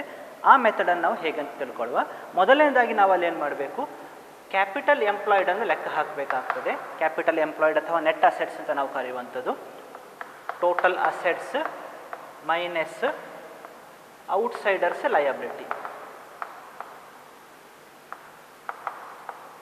ಮಾಡಿದಾಗ ಕ್ಯಾಪಿಟಲ್ ಎಂಪ್ಲಾಯ್ಡ್ ಅಥವಾ ನೆಟ್ ಅಸೆಟ್ ಅಲ್ಲಿ ಎಷ್ಟಿದೆ ಅಂತ ಲೆಕ್ಕ ಹಾಕೋದಕ್ಕೆ ಸಾಧ್ಯ ಆಗ್ತದೆ. ಆನಂತರ ನಾವು ಏನು ಮಾಡಬೇಕಾಗ್ತದೆ, ಅಲ್ಲಿ ನಾರ್ಮಲ್ ಪ್ರಾಫಿಟ್ಸನ್ನು ಲೆಕ್ಕ ಹಾಕಬೇಕಾಗ್ತದೆ. ಅಲ್ಲಿ ಕ್ಯಾಪಿಟಲ್ ಎಂಪ್ಲಾಯ್ಡ್ ಏನಿರ್ತದೆಯೋ ಅದರ ಮೇಲೆ ನಾವು ನಾರ್ಮಲ್ ಪ್ರಾಫಿಟನ್ನು ಲೆಕ್ಕ ಹಾಕಬೇಕಾಗ್ತದೆ. ಅದನ್ನು ಲೆಕ್ಕ ಹಾಕಿದ ನಂತರ ನಾವು ಮೂರನೇ ಹಂತದಲ್ಲಿ ಎವರೇಜ್ ಪ್ರಾಫಿಟ್ಸನ್ನು ನಾವು ಲೆಕ್ಕ ಹಾಕಬೇಕಾಗ್ತದೆ. ಆ ಸಂಸ್ಥೆ ಗಳಿಸಿರುವಂತಹ ಎವರೇಜ್ ಪ್ರಾಫಿಟ್ಸನ್ನು ನಾವು ಲೆಕ್ಕ ಹಾಕಬೇಕಾಗ್ತದೆ. ಆ ನಂತರ ನಾವು ನಾಲ್ಕನೇ ಹಂತದಲ್ಲಿ ಸೂಪರ್ ಪ್ರಾಫಿಟ್ಸನ್ನು ಲೆಕ್ಕ ಹಾಕ್ತೇವೆ. ಸೂಪರ್ ಪ್ರಾಫಿಟ್ಸಲ್ಲಿ ಏನಾಗ್ತದೆ, average profit minus normal profit ಆಗಿರ್ತದೆ, ಸಿ ಮೈನಸ್ ಬಿ ಆಗಿರ್ತದೆ. ಆ ನಂತರ ನಾಲ್ಕನೇ ಹಂತ ಮುಗಿದ ನಂತರ ಐದನೇ ಹಂತದಲ್ಲಿ ನಾವೇನು ಮಾಡ್ತೇವೆ, ಗುಡ್ವಿಲ್ಲನ್ನು ಲೆಕ್ಕ ಹಾಕ್ತೇವೆ. ಗುಡ್ವಿಲ್ನ ಫಾರ್ಮುಲಾ ಈ ರೀತಿ ಇದೆ. ಇಲ್ಲಿ ಸೂಪರ್ ಪ್ರಾಫಿಟ್ಸ್ ಗುಣಿಸು 100 ಭಾಗಿಸು normal rate of return NRR ಅಂತ ನಾವು ಕರೆಯುವಂಥದ್ದು. ಈ ಮೂಲಕ ಸೂಪರ್ ಪ್ರಾಫಿಟ್ಸನ್ನು ಕ್ಯಾಪಿಟಲೈಸ್ ಮಾಡಿಕೊಂಡು ಗುಡ್ವಿಲ್ಲಿನ ಮೌಲ್ಯಮಾಪನವನ್ನು ನಾವು ಮಾಡ್ತೇವೆ. ಗುಡ್ವಿಲ್ಲನ್ನು ಹೇಗೆ ಮೌಲ್ಯಮಾಪನ ಮಾಡೋದು ಅಂತ ನಾವು ತಿಳ್ಕೊಂಡ ನಂತರ ಈಗ ನಾವು ಗುಡ್ವಿಲ್ಲನ್ನು ಹೇಗೆ ಅಡ್ಜಸ್ಟ್ ಮಾಡೋದು ಅನ್ನುವಂಥದ್ದನ್ನು ತಿಳ್ಕೊಳ್ಳುವ. ಮೊದಲನೇದಾಗಿ ಒಬ್ಬ ಪಾಲುದಾರನನ್ನು ಸಂಸ್ಥೆಗೆ ಸೇರಿಸಿಕೊಳ್ಳುವಂತಹ ಸಂದರ್ಭದಲ್ಲಿ ಅಂತ ಹೇಳಿದರೆ ಅಡ್ಮಿಷನ್ ಆಫ್ ಎ ಪಾರ್ಟ್ನರ್ ಸಂದರ್ಭದಲ್ಲಿ ಈ ಗುಡ್ವಿಲ್ಲನ್ನು ಯಾಕೆ ನಾವು ಅಡ್ಜಸ್ಟ್ ಮಾಡಬೇಕು ಅನ್ನುವಂತಹ ಪ್ರಶ್ನೆ ಬಂದರೆ ನಾವು ಏನನ್ನು ಕಾಣ್ತೇವೆ ಅಂತ ಹೇಳಿದರೆ ಅಲ್ಲಿರುವಂಥ ಹಳೆ ಪಾರ್ಟ್ನರ್ಸು ಹೊಸ ಪಾಲುದಾರನಿಗಾಗಿ ಅವರ ಪಾಲಿನಲ್ಲಿ ಸ್ವಲ್ಪ ಭಾಗವನ್ನು ಬಿಟ್ಟುಕೊಡುವುದನ್ನು ನಾವು ಕಾಣ್ತೇವೆ. ನಾವು ಅದನ್ನು ಶೇರ್ ಸ್ಯಾಕ್ರಿಫೈಸ್ಡ್ ಅಂತ ಕರಿತೇವೆ. ಹೀಗೆ ಅವರು ಹೊಸ ಪಾಲುದಾರನಿಗೆ ಅವರ ಪಾಲಿನಲ್ಲಿ ಸ್ವಲ್ಪ ಭಾಗವನ್ನು ಬಿಟ್ಟು ಕೊಡುವುದಕ್ಕಾಗಿ ಹೊಸ ಪಾಲುದಾರ ಆ ಹಳೆ ಪಾಲುದಾರರಿಗೆ ಒಂದು ಪರಿಹಾರವನ್ನು ಕೊಡಬೇಕಾಗ್ತದೆ. ಅದನ್ನು ನಾವು ಕಾಂಪೆನ್ಸೇಷನ್ ಅಂತ ಕರಿತೇವೆ. ಸೊ ಈ ಕಾಂಪೆನ್ಸೇಷನ್ ಕೊಡುವಂಥದ್ದು ನಾವು ಇಲ್ಲಿ ಗುಡ್ವಿಲ್ಲನ್ನು ಅಡ್ಜಸ್ಟ್ಮೆಂಟ್ ಮಾಡುವುದರ ಮೂಲಕ. ಹಾಗಾಗಿ ಅಡ್ಮಿಷನ್ನ ಸಂದರ್ಭದಲ್ಲಿ ಗುಡ್ವಿಲ್ಲನ್ನು ಅಡ್ಜಸ್ಟ್ ಮಾಡುವಂಥದ್ದು ಒಂದು ಬಹಳ ಮುಖ್ಯವಾದ ಅಂಶವಾಗಿರ್ತದೆ. ನಮ್ಮ ಟೆಕ್ಸ್ಟ್ ಬುಕ್ಕಿನಲ್ಲಿ ಗುಡ್ವಿಲ್ಲನ್ನು ಅಡ್ಜಸ್ಟ್ ಮಾಡುವ ಬಗ್ಗೆ ಅಥವಾ ಟ್ರೀಟ್ಮೆಂಟ್ ಆಫ್ ಗುಡ್ವಿಲ್ ಬಗ್ಗೆ 2 ಮೆಥಡ್ಗಳನ್ನು ಕೊಟ್ಟಿದ್ದಾರೆ.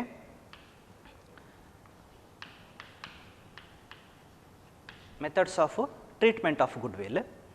ಅದು ಒಂದನೇದು ಯಾವುದು ಅಂತ ಹೇಳಿದರೆ ಪ್ರೀಮಿಯಮ್ ಮೆಥಡ್, ಎರಡನೆಯದು ರಿವ್ಯಾಲ್ಯೂಯೇಷನ್ ಮೆಥಡ್.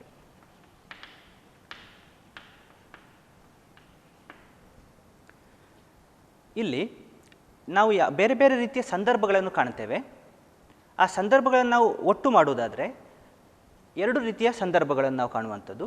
ಆ 2 ಸಂದರ್ಭಗಳಲ್ಲಿ ನಾವು ಈ 2 ಮೆಥಡ್ಗಳನ್ನು ಬಳಸ್ಬೋದಲ್ಲಿ. ಈ ಒಂದನೇ ಮೆಥಡ್ ಪ್ರೀಮಿಯಮ್ ಮೆಥಡ್ ಏನಿದೆಯೋ ಇದನ್ನು ನಾವು ಯಾವಾಗ ಬಳಸ್ತೇವೆ ಅಂತ ಹೇಳಿದರೆ, ಹೊಸ ಪಾಲುದಾರ ಅಡ್ಮಿಷನ್ ಆಗುವ ಸಂದರ್ಭದಲ್ಲಿ ಬಂಡವಾಳದ ಜೊತೆಗೆ ಇನ್ನೂ ಸ್ವಲ್ಪ ಹೆಚ್ಚಿನ ಹಣವನ್ನು ಅಥವಾ ಕ್ಯಾಶನ್ನು ತರುವಂಥದ್ದನ್ನು ನಾವು ಕಾಣ್ತೇವೆ.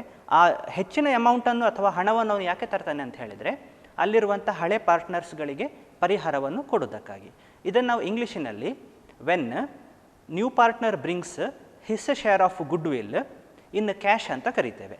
ಈ ಸಂದರ್ಭದಲ್ಲಿ ನಾವು ಪ್ರೀಮಿಯಂ ಮೆಥಡನ್ನು ಬಳಸ್ತೇವೆ. ಯಾವಾಗ ಹೊಸ ಪಾಲುದಾರ ಪರಿಹಾರ ಕೊಡೋದಕ್ಕಾಗಿ ಸ್ವಲ್ಪ ನಗದನ್ನು ತಂದ ಸಂದರ್ಭದಲ್ಲಿ. ಇನ್ನು ಎರಡನೇ ಮೆಥಡ್ ರಿವ್ಯಾಲ್ಯೂಯೇಷನ್ ಮೆಥಡ್ ಏನಿದೆಯೋ ಇದನ್ನು ನಾವು ಯಾವಾಗ ಬಳಸ್ತೇವೆ ಅಂತ ಹೇಳಿದರೆ, ಹೊಸ ಪಾಲುದಾರ ನಗದನ್ನು ತಾರದೇ ಇರುವಂತಹ ಸಂದರ್ಭದಲ್ಲಿ. ಒಂದು ವೇಳೆ ಅವನು ಬರೀ ಬಂಡವಾಳಕ್ಕಾಗಿ ಮಾತ್ರ ಹಣವನ್ನು ತರ್ತಾನೆ, ಪರಿಹಾರ ಕೊಡುವುದಕ್ಕಾಗಿ ಯಾವುದೇ ನಗದನ್ನು ತರುವುದಿಲ್ಲ ಅನ್ನುವಂತಹ ಸಂದರ್ಭ ಬಂದಲ್ಲಿ ನಾವೇನು ಮಾಡಬೇಕಾಗ್ತದೆ, ರಿವ್ಯಾಲ್ಯೂಯೇಷನ್ ಮೆಥಡನ್ನು ಬಳಸಬೇಕಾಗ್ತದೆ. ಹೀಗೆ ನಾವು ಈ 2 ಮೆಥಡನ್ನು ಮೂಲಕ ಅಲ್ಲಿ ಗುಡ್ವಿಲ್ಲನ್ನು ಅಡ್ಜಸ್ಟ್ಮೆಂಟ್ ಮಾಡುವಂಥದ್ದನ್ನು ನಾವು ಕಾಣ್ತೇವೆ. ಇಲ್ಲಿ ನಾವು ಒಂದು ಅಂಶವನ್ನು ಗಮನಿಸಬೇಕು. ಏನು ಅಂತ ಹೇಳಿದರೆ, institute of chartered accountants of India ಈ ಸಂಸ್ಥೆ ಕಾಲಕ್ಕೆ ಅಕೌಂಟಿಂಗ್ ಸ್ಟ್ಯಾಂಡರ್ಡ್ಗಳನ್ನು ಬಿಡುಗಡೆ ಮಾಡ್ತದೆ.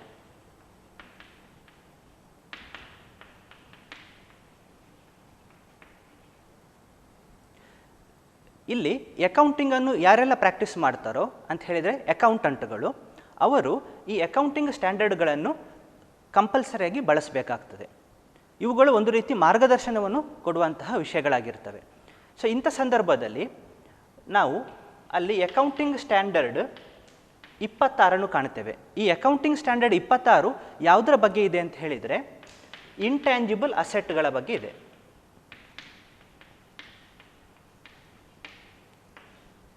ಇಲ್ಲಿ ನಾವು ಇಂಟ್ಯಾಂಜಿಬಲ್ ಅಸೆಟ್ ಅಂದರೆ ಏನು, ಆ ಇಂಟ್ಯಾಂಜಿಬಲ್ ಅಸೆಟನ್ನು ಹೇಗೆ ಮೌಲ್ಯಮಾಪನ ಮಾಡಬೇಕು, ನಂತರ ಬುಕ್ಸ್ ಆಫ್ ಅಕೌಂಟ್ಸಲ್ಲಿ ಇಂಟ್ಯಾಂಜಿಬಲ್ ಅಸೆಟ್ಸನ್ನು ಯಾವ ರೀತಿ ಅಡ್ಜಸ್ಟ್ ಮಾಡಬೇಕು ಅಥವಾ ಟ್ರೀಟ್ ಮಾಡಬೇಕು ಅನ್ನುವಂಥದ್ದನ್ನು ICAI ಈ ಮೂಲಕ ಹೇಳಿದೆ.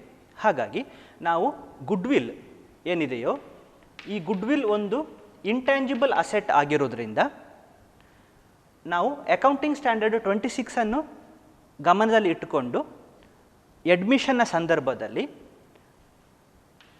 ಗುಡ್ವಿಲ್ಲನ್ನು ಅಡ್ಜಸ್ಟ್ ಮಾಡಬಹುದು.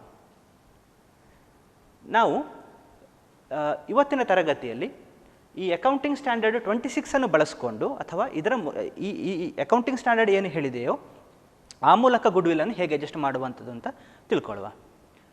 ಯಾಕೆ ಹೀಗೆ ಅಂತ ಹೇಳಿದರೆ, ಇಲ್ಲಿರುವಂತಹ ಪ್ರೀಮಿಯಂ ಮೆಥಡ್ ಅಥವಾ ರಿವ್ಯಾಲ್ಯೂಯೇಷನ್ ಮೆಥಡ್ ಏನಿದೆಯೋ ಅದನ್ನು ನಾವು ನೋಡಿದಾಗ ಅದಕ್ಕೆ ಈ ಅಕೌಂಟಿಂಗ್ ಸ್ಟ್ಯಾಂಡರ್ಡ್ 26 ಪ್ರಕಾರ ಇರುವಂತಹ ಟ್ರೀಟ್ಮೆಂಟನ್ನು ಹೋಲಿಸಿದಾಗ ಇದು ಬಹಳ ಒಂದು ಸುಲಭವಾಗಿ ಅರ್ಥ ಮಾಡುವಂಥ ವಿಷಯ.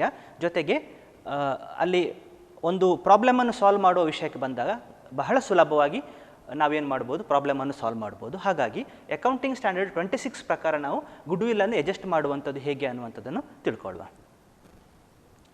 ಇಲ್ಲಿ ಅಕೌಂಟಿಂಗ್ ಸ್ಟ್ಯಾಂಡರ್ಡ್ 26 ಏನು ಹೇಳ್ತದೆ ಅಂತ ಹೇಳಿದರೆ, ಸಂಸ್ಥೆಯ ಆಂತರಿಕ ವಿಷಯದಲ್ಲಿ ಅಥವಾ ಆಂತರಿಕವಾಗಿ ಒಂದು ಇಂಟ್ಯಾಂಜಿಬಲ್ ಅಸೆಟನ್ನು ಮೌಲ್ಯಮಾಪನ ಮಾಡಿದಾಗ ಅದನ್ನು ಒಂದು ಫಿಕ್ಸ್ಡ್ ಅಸೆಟ್ ಅಂತ ಬ್ಯಾಲೆನ್ಸ್ ಶೀಟ್ ಮಾಡುವಾಗ ನಾವು ಅಸೆಟ್ ಸೈಡಿನಲ್ಲಿ ತೋರಿಸುವ ಹಾಗಿಲ್ಲ ಅಂತ ಹೇಳ್ತದೆ.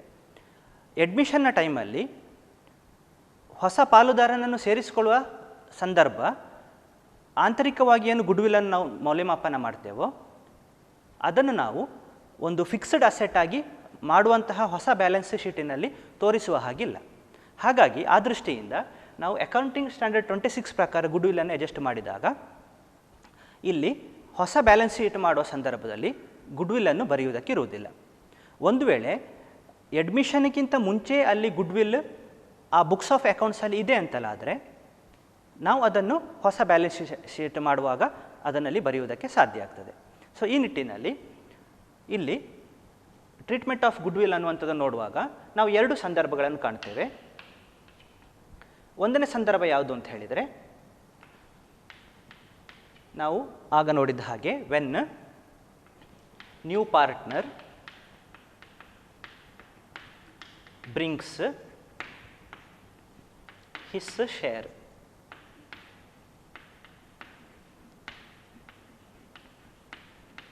Of goodwill in cash. ಎರಡನೇದು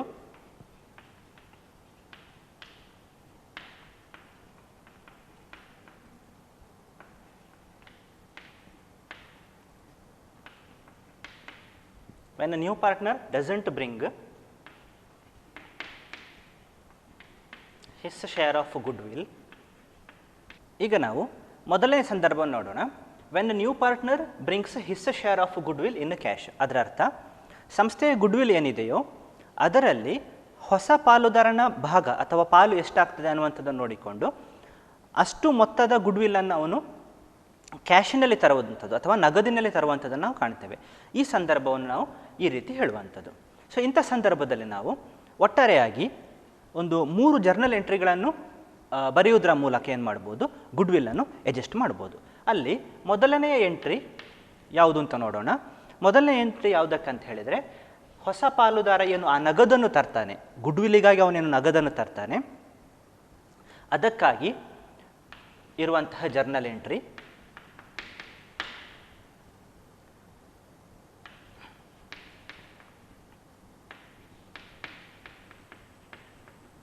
ಯಾವುದು ಅಂತ ಹೇಳಿದರೆ, ನಾವು ಕ್ಯಾಶ್ ಅಕೌಂಟನ್ನು ಡೆಬಿಟ್ ಮಾಡಬೇಕು ಅಥವಾ ಬ್ಯಾಂಕ್ ಅಕೌಂಟನ್ನು ಡೆಬಿಟ್ ಮಾಡಬಹುದು. Cash or bank account debit to new partners capital account. ಅವನು ಗುಡ್ವಿಲ್ಗಾಗಿ ತಂದಿರುವಂಥ ನಗದನ್ನು ನಾವು ಕ್ಯಾಶ್ ಆರ್ ಬ್ಯಾಂಕ್ ಅಕೌಂಟನ್ನು ಡೆಬಿಟ್ ಮಾಡಿ ಅವನ ಅಲ್ಲಿ ಬಂಡವಾಳ ಖಾತೆ ಅಥವಾ ಕ್ಯಾಪಿಟಲ್ ಅಕೌಂಟ್ ಏನಿದೆಯೋ ಆ ಅಕೌಂಟಿಗೆ ಕ್ರೆಡಿಟ್ ಮಾಡ್ತೇವೆ. ಇನ್ನು ಎರಡನೆಯ ಎಂಟ್ರಿ ಅಥವಾ ಜರ್ನಲ್ ಎಂಟ್ರಿ ಯಾಕೆ ಅಂತ ಹೇಳಿದರೆ, ಆ ತಂದಿರುವಂತಹ ಗುಡ್ವಿಲ್ ಮೊತ್ತ ಏನಿದೆಯೋ ಅದನ್ನು ನಾವು ಹಳೆ ಪಾಲುದಾರರಿಗೆ ವಿಂಗಡಿಸಬೇಕಾಗ್ತದೆ, ಡಿಸ್ಟ್ರಿಬ್ಯೂಷನ್ ಮಾಡಬೇಕಾಗ್ತದೆ. ಅಂದರೆ ಆ ಪರಿಹಾರವನ್ನು ಅವರಿಗೆ ಕೊಡಬೇಕಾಗ್ತದೆ.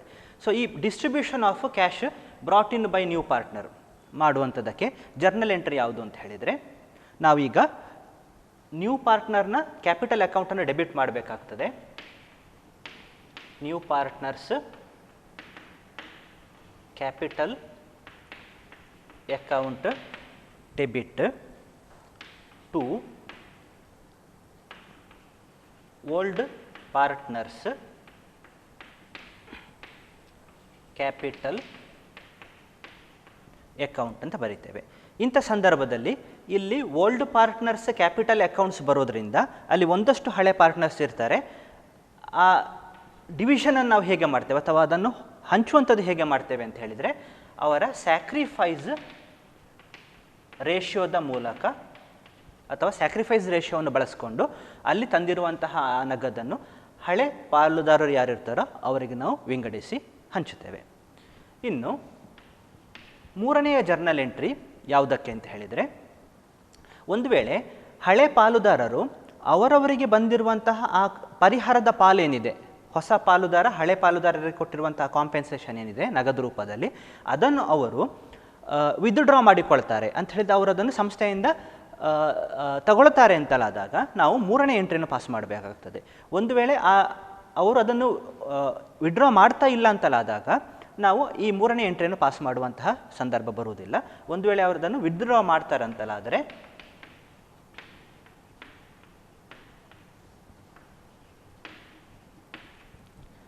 ನಾವು ಯಾವ ಎಂಟ್ರಿಯನ್ನು ಬರಿಬೇಕು ಅಂತ ಹೇಳಿದರೆ, ಇಲ್ಲಿ ಓಲ್ಡ್ ಪಾರ್ಟ್ನರ್ಸ್ ಕ್ಯಾಪಿಟಲ್ ಅಕೌಂಟ್ಸನ್ನು ನಾವು ಡೆಬಿಟ್ ಮಾಡಬೇಕು.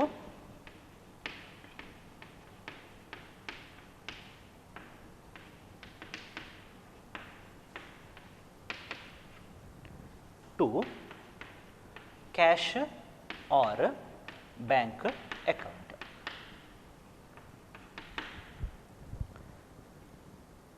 ಇಲ್ಲಿ ನಾವೊಂದು ಗಮನಿಸಬೇಕಾದ ವಿಷಯ ಯಾವುದು ಅಂತ ಹೇಳಿದರೆ, ಇಲ್ಲಿ ವಿತ್ಡ್ರಾವಲ್ ಆಫ್ ಕ್ಯಾಶ್ ಏನಿದೆಯೋ ಅಲ್ಲಿ ಅವರಿಗೆ ಬಂದ ಆ ಕಾಂಪೆನ್ಸೇಷನ್ ಅಥವಾ ಪರಿಹಾರದ ನಗದನ್ನು ಅವರು ತಗೊಳ್ತಾ ಇರುವಂಥದ್ದು. ಹಾಗಾಗಿ ಈ ಜರ್ನಲ್ ಎಂಟ್ರಿ ನಾವು ಬರೆಯುವಾಗ ಎಲ್ಲಿ ಸಹ ಡ್ರಾಯಿಂಗ್ಸ್ ಅಕೌಂಟನ್ನು ತಗೊಳ್ಳೋದಿಲ್ಲ, ಅದು ಡ್ರಾಯಿಂಗ್ಸ್ ಆಗೋದಿಲ್ಲ. ಏನಾಗ್ತದೆ, ಅವರಿಗೆ ಬಂದಿರುವಂತಹ ಪಾಲನ್ನು ಅವರು ಪಡಿತಾ ಇರುವಂಥದ್ದು. ಹಾಗಾಗಿ ನಾವು ಓಲ್ಡ್ ಪಾರ್ಟ್ನರ್ಸ್ ಕ್ಯಾಪಿಟಲ್ ಅಕೌಂಟ್ ಅಂತ ತಗೊಳ್ತೇವೆ, ಎಲ್ಲಿ ಸಹ ಡ್ರಾಯಿಂಗ್ಸ್ ಅಕೌಂಟನ್ನು ತಗೊಳ್ಳೋದಕ್ಕೆ ಹೋಗೋದಿಲ್ಲ. ಈ 3 ಜರ್ನಲ್ ಎಂಟ್ರಿಗಳನ್ನು ಬರೆಯೋದ್ರ ಮೂಲಕ ನಾವು ಅಕೌಂಟಿಂಗ್ ಸ್ಟ್ಯಾಂಡರ್ಡ್ 26 ಪ್ರಕಾರ ಹೊಸ ಪಾಲುದಾರ ಏನು ಅವನ ಪಾಲಿನ ಗುಡ್ವಿಲನ್ನು ನಗದಿನಲ್ಲಿ ತಂದಾಗ ಅಡ್ಜಸ್ಟ್ ಮಾಡ್ತೇವೆ. ಇನ್ನು 2ನೇ ಸಂದರ್ಭ ಯಾವುದು ಅಂತ ಹೇಳಿದರೆ, when new partner doesn't bring his share of goodwill in cash. ಇಂಥ ಸಂದರ್ಭದಲ್ಲಿ ನಾವು ಗುಡ್ವಿಲನ್ನು ಅಕೌಂಟಿಂಗ್ ಸ್ಟ್ಯಾಂಡರ್ಡ್ 26 ಪ್ರಕಾರ ಹೇಗೆ ಅಡ್ಜಸ್ಟ್ ಮಾಡೋದು ಅಂತ ನೋಡೋಣ. ಈ ಸಂದರ್ಭದಲ್ಲಿ ನಾವು ಕೇವಲ ಒಂದೇ ಒಂದು ಜರ್ನಲ್ ಎಂಟ್ರಿಯನ್ನು ಪಾಸ್ ಮಾಡೋದ್ರ ಮೂಲಕ ಅಥವಾ ಬರೆಯೋದ್ರ ಮೂಲಕ ಗುಡ್ವಿಲನ್ನು ಅಡ್ಜಸ್ಟ್ ಮಾಡ್ಬೋದು. ಆ ಜರ್ನಲ್ ಎಂಟ್ರಿ ಯಾವುದು ಅಂತ ಹೇಳಿದರೆ, new partners capital account debit to old partners capital accounts. ಈ ಸಂದರ್ಭದಲ್ಲಿ ಕೂಡ ನಾವು ಸ್ಯಾಕ್ರಿಫೈಸ್ ರೇಷಿಯೋವನ್ನು ಬಳಸಿಕೊಂಡು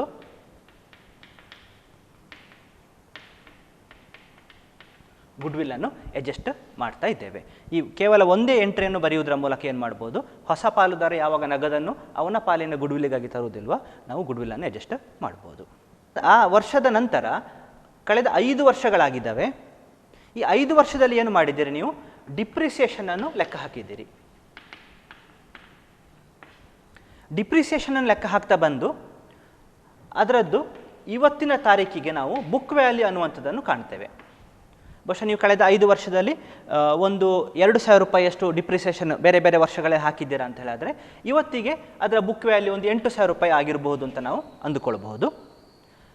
ಇಲ್ಲಿರುವಂತಹ ವಿಷಯ ಏನು ಅಂತ ಹೇಳಿದರೆ, ಈ ಅಡ್ಮಿಷನ್ನ ತಾರೀಕಿನಂದು ಅಲ್ಲಿರುವಂಥ ಈಗ ಈ ಫರ್ನಿಚರ್ ಉದಾಹರಣೆಯಲ್ಲಿ ವ್ಯಾಲ್ಯೂ ಏನಾಗಿದೆ 8,000 ಇದೆ. ಅದನ್ನು ರೆಕಾರ್ಡ್ ಮಾಡಿರುವಂಥದ್ದು ಹಿಸ್ಟಾರಿಕಲ್ ಕಾಸ್ಟ್ 10,000 5 ವರ್ಷದ ಹಿಂದೆ. ಅಡ್ಮಿಷನ್ ಇವತ್ತು ಆಗ್ತಾ ಇರೋದರಿಂದ ನಿಜವಾಗಿ ಆ ಫರ್ನಿಚರ್ನ ಇವತ್ತಿನ ಮೌಲ್ಯ ಎಷ್ಟು ಅಂತ ನಾವು ನೋಡ್ಬೋದು. ಅದನ್ನು ನಾವು ಮಾರ್ಕೆಟ್ ವ್ಯಾಲ್ಯೂ ಅಂತ ಕರೀಬೋದು.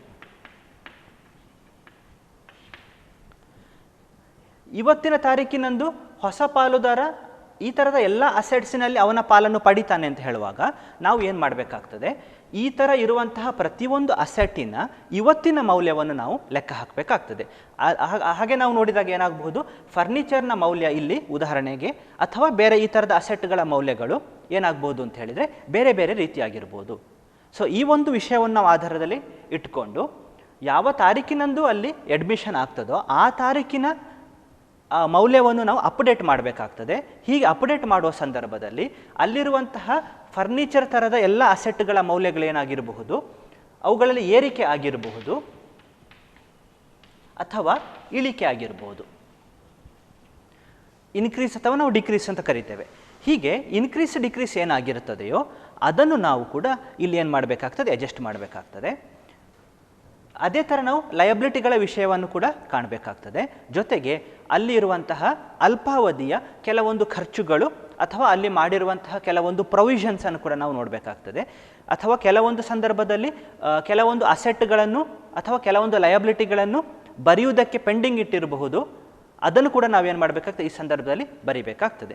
ಇಷ್ಟೆಲ್ಲವನ್ನು ಮಾಡಿ ನಾವು ಅಲ್ಲಿ ಏನಾಗಿದೆ ಅನ್ನುವಂಥದ್ದನ್ನು ಕಾಣಬೇಕು. ಅದರ ಅರ್ಥ ಅಲ್ಲಿ ಲಾಭ ಆಗಿದೆಯಾ ನಷ್ಟ ಆಗಿದೆ ಅನ್ನುವಂಥದ್ದು ನಾವು ಲೆಕ್ಕ ಹಾಕಬೇಕು.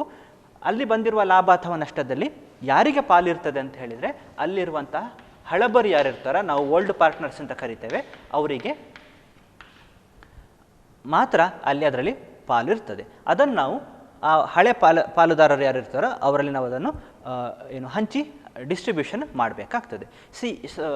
ಹಾಗಾಗಿ ಈ ಉದ್ದೇಶದಿಂದ ನಾವು ಇಲ್ಲಿ ಒಂದು ವಿಶೇಷವಾದ ಅಕೌಂಟನ್ನು ಮಾಡ್ತೇವೆ. ಅದು ಯಾವುದು ಅಂತ ಹೇಳಿದರೆ ರಿವ್ಯಾಲ್ಯೂಯೇಷನ್ ಅಕೌಂಟ್ ಅನ್ನುವಂಥದ್ದನ್ನು ನಾವು ಕಾಣ್ತೇವೆ. ಈ ಅಕೌಂಟಿಗಿರುವಂಥ ಇನ್ನೊಂದು ಹೆಸರು profit and loss adjustment account ಅಂತ. ರಿವ್ಯಾಲ್ಯೂಯೇಷನ್ ಅಕೌಂಟ್ ಅಥವಾ profit and loss adjustment account ಅಂತ ನಾವು ಕರಿತೇವೆ. ಈ ಅಕೌಂಟನ್ನು ಮಾಡೋದ್ರ ಮೂಲಕ ನಾವು ಅಸೆಟ್ಸ್ ಆ್ಯಂಡ್ ಲಯಬಿಲಿಟೀಸ್ಗಳನ್ನು ರಿವ್ಯಾಲ್ಯೂಯೇಷನ್ ನಂತರ ರೀಅಸೆಸ್ಮೆಂಟ್ ಮಾಡಿ ಅವುಗಳನ್ನು ನಾವು ಅಡ್ಜಸ್ಟ್ ಮಾಡಲಿಕ್ಕೆ ಇದ್ದೇವೆ. ಈಗ ನಾವು ರಿವ್ಯಾಲ್ಯೂಯೇಷನ್ ಅಕೌಂಟಿನ ಒಂದು ಫಾರ್ಮೆಟನ್ನು ನೋಡೋಣ. ನಾನು ಈ ಫಾರ್ಮೆಟನ್ನು ನೋಡುವ ಸಂದರ್ಭದಲ್ಲಿ ಅಲ್ಲಿರುವಂತಹ ಜರ್ನಲ್ ಎಂಟ್ರಿಗಳನ್ನು ನಾನು ವಿವರಿಸ್ತೇನೆ.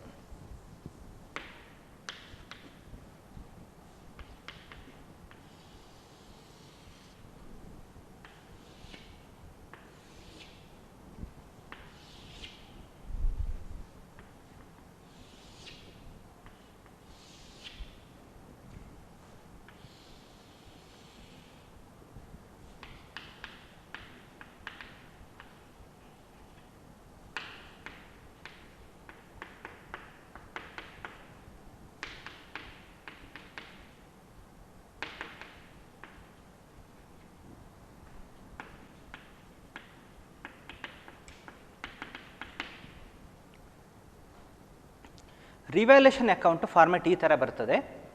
ನಾವಿಲ್ಲಿ ಯಾವ ಯಾವ ಐಟಮ್ಸನ್ನು ಅಥವಾ ಟ್ರಾನ್ಸಾಕ್ಷನನ್ನು ಬರೀಲಿಕ್ಕಿರ್ತದೆ ಅಂತ ನಾವಿಲ್ಲಿ ಗಮನಿಸುವುದಾದರೆ, ಮೊದಲನೇದಾಗಿ ನಾವು ಬರೆಯುವಂಥದ್ದು ಒಂದು ಫಿಕ್ಸ್ಡ್ ಅಸೆಟ್ ಏನಿದೆಯೋ, furniture, buildings, plant and machinery ಅಥವಾ ಇಂಟ್ಯಾಂಜಿಬಲ್ ಅಸೆಟ್ಸ್, ಬಹುಶಃ ಕಾಪಿರೈಟ್, ಪೇಟೆಂಟ್, ಈ ಥರದ ಫಿಕ್ಸ್ಡ್ ಅಸೆಟ್ಸ್ಗಳಲ್ಲಿ ಮೌಲ್ಯಗಳು ಏರಿಕೆ ಆದಾಗ ಅಥವಾ ಇಳಿಕೆ ಆದಾಗ ನಾವು ಅದನ್ನು ಬರಿಬೇಕಾಗ್ತದೆ. ಇಲ್ಲಿ ಉದಾಹರಣೆಗೆ ಈಗ ಒಂದು ಬಿಲ್ಡಿಂಗ್ಸ್ ಇದೆ ಅಂತ ಅಂದುಕೊಳ್ಳಿ. ಅಲ್ಲಿ ಇರುವಂತಹ ಬುಕ್ಸ್ ಆಫ್ ಅಕೌಂಟ್ಸ್ ಅಂತ ಹೇಳಿದರೆ ಬ್ಯಾಲೆನ್ಸ್ ಶೀಟಿನಲ್ಲಿ ಬಿಲ್ಡಿಂಗ್ಸ್ ಮೌಲ್ಯ ಒಂದು 10,000 ರೂಪಾಯಿ ಇದೆ ಅಂತ ಅಂದುಕೊಳ್ಳಿ. ನಾವು ಅದನ್ನು ಪುನಃ ಮೌಲ್ಯಮಾಪನ ಮಾಡಿದ ಸಂದರ್ಭದಲ್ಲಿ ಇವಾಗ ಅದರ ಮೌಲ್ಯ 15,000 ಅಂತ ಎಲ್ಲಿಯಾದರೂ ಕಂಡು ಬಂದಲ್ಲಿ, ಈಗ ನೋಡಿ ನಮ್ಮಲ್ಲಿ ಎರಡು ಮೌಲ್ಯಗಳಿದ್ದಾವೆ. ಒಂದು ಬುಕ್ ವ್ಯಾಲ್ಯೂ ಬಿಲ್ಡಿಂಗ್ಸ್ 10,000 ರೂಪಾಯಲ್ಲಿ ನಾವು ಅದನ್ನು ರೆಕಾರ್ಡ್ ಮಾಡಿರುವಂಥದ್ದು, ಇನ್ನೊಂದು ಮೌಲ್ಯ ಅಲ್ಲಿರುವಂಥದ್ದು ಈಗಿನದ್ದು 15,000 ರೂಪಾಯಿ. ಈಗ ನಾವೇನು ಮಾಡ್ತೇವೆ ಅಂತ ಹೇಳಿದರೆ, 10,000 ರೂಪಾಯಿ ಇದ್ದ ಆ ವ್ಯಾಲ್ಯೂ ಏನಾಗಿದೆ 15,000 ರೂಪಾಯಿ ಆಗಿದೆ ಅಂತ ಹೇಳಿದರೆ ಅಲ್ಲಿ ಇನ್ಕ್ರೀಸ್ ಆಗಿದೆ ಅಂತ ಅರ್ಥ. ಇನ್ಕ್ರೀಸ್ ಆದಾಗ ಅಲ್ಲಿ ಲಾಭ ಆಗಿದೆ ಅಂತ ಅರ್ಥ. ಇನ್ನೊಂದು ಸಂದರ್ಭದಲ್ಲಿ ಒಂದು ವೇಳೆ ಈಗ 10,000 ರೂಪಾಯಿ ಇರುವಂಥದ್ದು 8,000 ರೂಪಾಯಿ ಆಗಿದೆ ಅಂತ ಹೇಳಿದರೆ ಅದರ ಮೌಲ್ಯದಲ್ಲಿ ಅಲ್ಲೇನಾಗಿದೆ, ಇಳಿಕೆ ಆಗಿದೆ ಅಂತ ಅರ್ಥ, ಡಿಕ್ರೀಸ್ ಆಗಿದೆ ಅಂತ ಅರ್ಥ. ಸೊ ಇದನ್ನು ನಾವಲ್ಲಿ ಲಾಸ್ ಅನ್ನುವಂಥ ರೀತಿಯಲ್ಲಿ ಪರಿಗಣಿಸ್ತೇವೆ. ಹೀಗೆ ಒಂದು ವೇಳೆ ಯಾವುದೋ ಒಂದು ಫಿಕ್ಸ್ಡ್ ಅಸೆಟ್ಟಿನ ಮೌಲ್ಯದಲ್ಲಿ ಏರಿಕೆ ಆಗಿದೆ ಅಂತ ಹೇಳಿದಾಗ ನಾವು ಜರ್ನಲ್ ಎಂಟ್ರಿ ಯಾವುದು ಬರಿಬೇಕು ಅಂತ ಹೇಳಿದರೆ, ಕನ್ಸರ್ನ್ಡ್ ಫಿಕ್ಸ್ಡ್ ಅಸೆಟ್ ಅಕೌಂಟು, ಅಲ್ಲಿ ಫರ್ನಿಚರ್ ಆದರೆ ಫರ್ನಿಚರ್, ಬಿಲ್ಡಿಂಗ್ ಆದರೆ ಬಿಲ್ಡಿಂಗ್ಸ್, ಈ ಥರದ ಅಕೌಂಟ್ಸ್ ಏನಿದೆಯೋ ಅವುಗಳನ್ನು ಡೆಬಿಟ್ ಮಾಡಿ ರಿವ್ಯಾಲ್ಯೂಯೇಷನ್ ಅಕೌಂಟನ್ನು ಕ್ರೆಡಿಟ್ ಮಾಡಬೇಕಾಗ್ತದೆ. ಆ ಜರ್ನಲ್ ಎಂಟ್ರಿ ಈ ಅಕೌಂಟಿನಲ್ಲಿ ಕ್ರೆಡಿಟ್ ಸೈಡಿಗೆ ಬರ್ತದೆ. ಇಲ್ಲಿ ನಾವು ಅಸೆಟ್ ಅಕೌಂಟ್ ಅಂತ ಬರಿಬೋದು. ಇದೇ ರೀತಿ ಅಲ್ಲಿರುವಂತಹ ಈಗ ಕರೆಂಟ್ ಅಸೆಟ್ಸ್ ಏನಿದೆ ಅವುಗಳ ಮೌಲ್ಯದಲ್ಲಿ ಕೂಡ ವ್ಯತ್ಯಾಸಗಳು ಬಂದಿದ್ದಾಗ, ಏರಿಕೆ ಅಥವಾ ಇಳಿಕೆ ಆಗಿರುವಾಗ ನಾವು ಅದನ್ನು ಕೂಡ ಇದೇ ರೀತಿ ಬರಲಿಕ್ಕೆ ಇರ್ತದೆ. Journal entry concerned asset account debit to revaluation account ಆಗಿರ್ತದೆ. ಒಂದು ವೇಳೆ ಅಲ್ಲಿ ಇಳಿಕೆ ಆಗಿದೆ ಅಂತ ಅಥವಾ ಡಿಕ್ರೀಸ್ ಆಗಿದೆ ಅಂತಲಾದಾಗ ಎಂಟ್ರಿ ಏನಾಗ್ತದೆ ಅಂತ ಹೇಳಿದರೆ revaluation account debit to asset account ಆಗ್ತದೆ. ಇಲ್ಲಿ ಡಿಕ್ರೀಸನ್ನು ನಾವು ಬರೀತೇವೆ, ಕ್ರೆಡಿಟ್ ಸೈಡಲ್ಲಿ ನಾವು ಇನ್ಕ್ರೀಸನ್ನು ಬರೀತೇವೆ.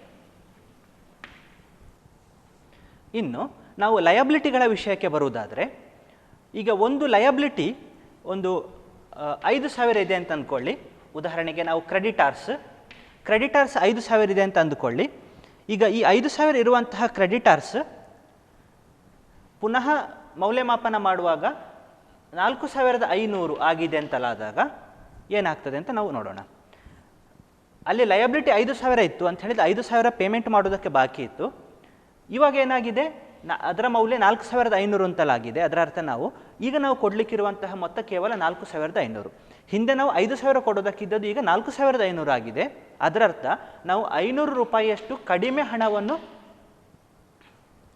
ಕೊಟ್ಟಲ್ಲಿ ಆ ಲಯಬಿಲಿಟಿ ನಮ್ಮದು ಏನಾಗ್ತದೆ, ಕಂಪ್ಲೀಟ್ ಆಗ್ತದೆ, ಅಥವಾ ನಾವು ಅದನ್ನು ಅಲ್ಲಿ ಕ್ಲೋಸ್ ಮಾಡಲಿಕ್ಕೆ ಸಾಧ್ಯ ಆಗ್ತದೆ. ಸೊ ಇಂಥ ಸಂದರ್ಭದಲ್ಲಿ ಲಯಬಿಲಿಟೀಸಲ್ಲಿ ಕಡಿಮೆ ಆದಾಗ, ಡಿಕ್ರೀಸ್ ಆದಾಗ ಏನಾಗ್ತದೆ, ನಾವು ಲಾಭವನ್ನು ಕಾಣ್ತೇವೆ.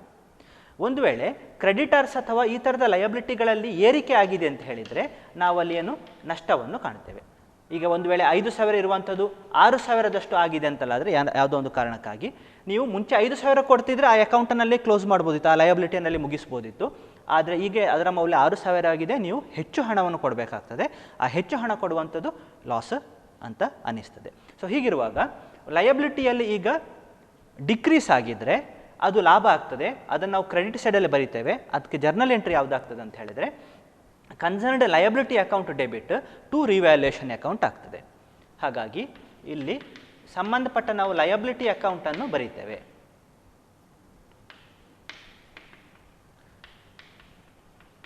ಡಿಕ್ರೀಸ್ ಆದ ಸಂದರ್ಭದಲ್ಲಿ ನಾವು ಲಾಭವನ್ನು ಕಾಣ್ತೇವೆ. ಅದುವೇ ಅಲ್ಲಿ ಏರಿಕೆ ಆದ ಸಂದರ್ಭದಲ್ಲಿ, ಇನ್ಕ್ರೀಸ್ ಆದ ಸಂದರ್ಭದಲ್ಲಿ ನಷ್ಟವನ್ನು ನಾವು ಕಾಣ್ತೇವೆ. ಅಲ್ಲಿ ಜರ್ನಲ್ ಎಂಟ್ರಿ ಏನಾಗ್ತದೆ ಅಂತ ಹೇಳಿದರೆ revaluation account debit to concerned liability account ನಾವು ಇನ್ಕ್ರೀಸನ್ನು ಕಾಣ್ತೇವೆ. ನೀವು ಇಲ್ಲಿ ಗಮನಿಸ್ಬೋದು, ಅಸೆಟ್ ಮತ್ತು ಲಯಬಿಲಿಟಿಗಳ ಕೇಸಲ್ಲಿ ಈ ಏರಿಕೆ ಇಳಿಕೆ ಏನಾಗಿದೆ, ಲಾಭ ನಷ್ಟಗಳ ವಿಷಯಕ್ಕೆ ಬರುವಾಗ ಒಂದಕ್ಕೊಂದು ಒಪೋಸಿಟ್ ಆಗಿದೆ ನೋಡಿ.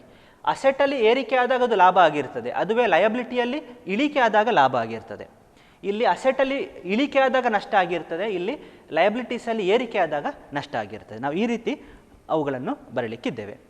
ಇನ್ನು ಅಲ್ಲಿರುವಂತಹ ಪ್ರೊವಿಷನ್ಸ್ ವಿಷಯಕ್ಕೆ ಬಂದಾಗ, ಯಾವುದೋ ಒಂದು ಖರ್ಚು ಅಥವಾ ನಷ್ಟಕ್ಕಾಗಿ ಏನೋ ಒಂದು ಪ್ರೊವಿಷನನ್ನು ಮಾಡಿರುವ ಸಂದರ್ಭದಲ್ಲಿ ಆ ಪ್ರೊವಿಷನ್ ಮೌಲ್ಯ ಅಥವಾ ಆ ಪ್ರೊವಿಷನ್ನಲ್ಲಿ ಏರಿಕೆ ಆಗಿದೆ ಅಥವಾ ಪ್ರೊವಿಷನ್ನಲ್ಲಿ ಇಳಿಕೆ ಆಗಿದೆ ಅನ್ನುವಂಥ ಸಂದರ್ಭ ಬಂದಾಗ ನಾವು ಅದನ್ನು ಕೂಡ ಬರೀಬೇಕಾಗ್ತದೆ.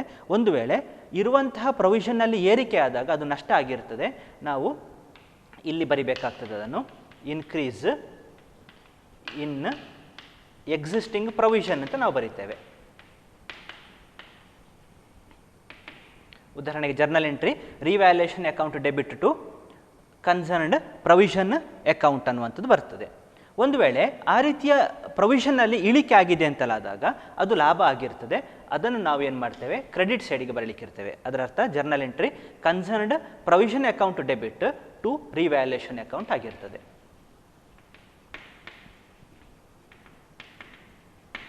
ಇಲ್ಲಿ ಪ್ರೊವಿಷನ್ ಉದಾಹರಣೆಗೆ ಹೇಳುವುದಾದರೆ, ಈಗ ಪ್ರೊವಿಷನ್ ಫಾರ್ ಬ್ಯಾಡ್ ಡೆಟ್ಸ್ ಆಗಿರ್ಬೋದು, ಅಥವಾ ಪ್ರೊವಿಷನ್ ಫಾರ್ ಡೌಟ್ಫುಲ್ ಡೆಟ್ಸ್ ಆಗಿರ್ಬೋದು, ಇಲ್ಲದಿದ್ದರೆ ಪ್ರೊವಿಷನ್ ಫಾರ್ ಎಕ್ಸ್ಪೆನ್ಸಸ್ ಆಗಿರ್ಬೋದು.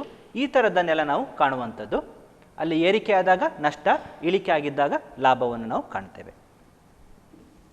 ಇನ್ನು ಒಂದು ಹೊಸ ಪ್ರೊವಿಷನನ್ನು ಮಾಡುವಂಥ ಸಂದರ್ಭ ಎಲ್ಲಿಯಾದರೂ ಬಂದಲ್ಲಿ, ಹೊಸ ಪ್ರೊವಿಷನ್ ಮಾಡೋದು ಅಂತ ಹೇಳಿದರೆ ಅಲ್ಲಿ ಅದು ನಷ್ಟ ಅಂತ ಅರ್ಥ. ನಾವು ಅದನ್ನು ಏನು ಮಾಡಬೇಕಾಗ್ತದೆ, ಡೆಬಿಟ್ ಮಾಡಬೇಕಾಗ್ತದೆ.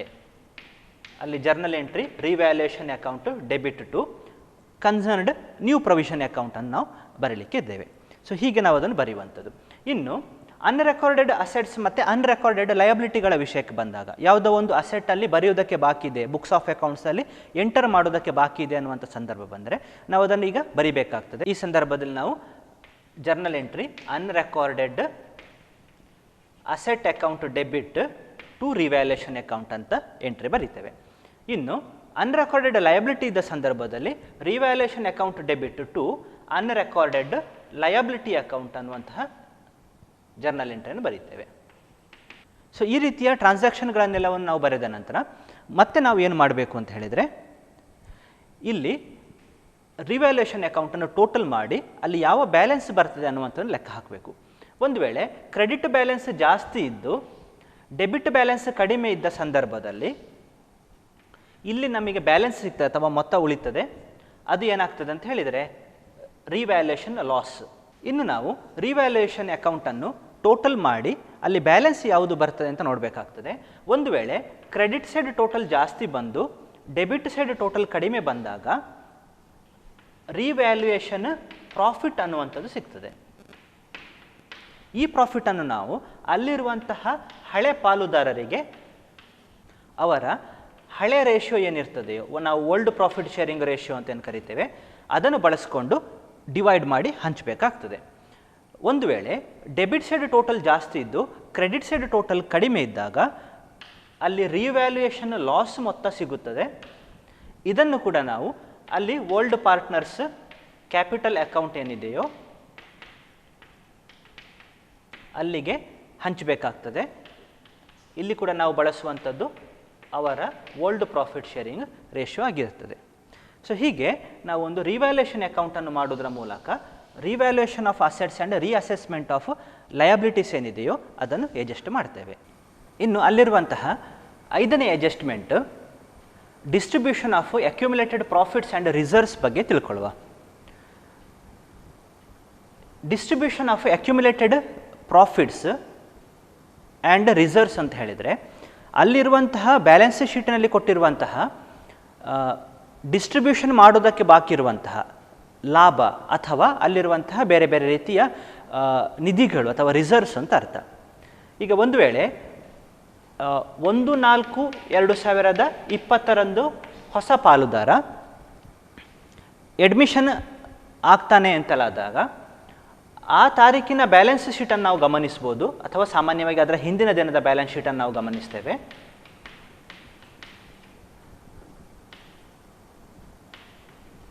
ಈಗ ಈ ತಾರೀಕಿನಂದು ಬ್ಯಾಲೆನ್ಸ್ ಶೀಟನ್ನು ಗಮನಿಸಿದಾಗ ಅಲ್ಲಿ ಲಯಬಿಲಿಟಿ ಸೈಡಲ್ಲಿ profit and loss account balance ಕೊಟ್ಟಿರ್ಬೋದು, ಅಥವಾ ಜನರಲ್ ರಿಸರ್ವ್ ಅನ್ನುವಂತಹ ಒಂದು ಅಕೌಂಟ್ ಬ್ಯಾಲೆನ್ಸ್ ಕೊಟ್ಟಿರ್ಬೋದು, ಇಲ್ಲ ಯಾವುದೇ ಒಂದು ಸ್ಪೆಸಿಫಿಕ್ ರಿಸರ್ವ್ ಅಕೌಂಟನ್ನು ಕೊಟ್ಟಿರ್ಬೋದು. ಅಥವಾ ಅಸೆಟ್ ಸೈಡಲ್ಲಿ ಹಿಂದಿನ ವರ್ಷಗಳ ನಷ್ಟವನ್ನು ಪಾಲು ಮಾಡೋದಕ್ಕೆ ಅಥವಾ ಹಂಚೋದಕ್ಕೆ ಬಾಕಿ ಇಟ್ಟಿರ್ಬೋದು, ಅದನ್ನು ನಾವು ಅಕ್ಯುಮುಲೇಟೆಡ್ ಲಾಸ್ ಅಂತ ಹೇಳ್ತೇವೆ. ಅದನ್ನು ಅಸೆಟ್ ಸೈಡಿನಲ್ಲಿ ಕೊಟ್ಟಿರ್ತಾರೆ. ಹೀಗೆ ಕೊಟ್ಟಿರುವಂತಹ ಈ ಐಟಮ್ಗಳನ್ನು ನಾವೇನು ಮಾಡಬೇಕಾಗ್ತದೆ, ಅಡ್ಮಿಷನ್ನ ಸಂದರ್ಭದಲ್ಲಿ ಡಿಸ್ಟ್ರಿಬ್ಯೂಷನ್ ಮಾಡಬೇಕಾಗ್ತದೆ. ಹೇಗೆ ನಾವು ಡಿಸ್ಟ್ರಿಬ್ಯೂಷನ್ ಮಾಡ್ತೇವೆ ನೋಡಿ, ಇಲ್ಲಿರುವಂಥ ಈ ರೀತಿಯ ಈ ಬ್ಯಾಲೆನ್ಸಸ್ ಏನಿದೆಯೋ ಈ ಬ್ಯಾಲೆನ್ಸಸ್ ಎಲ್ಲವೂ ಹಳೆ ಪಾಲುದಾರರಿಗೆ ಸೇರಿರುವಂಥದ್ದು.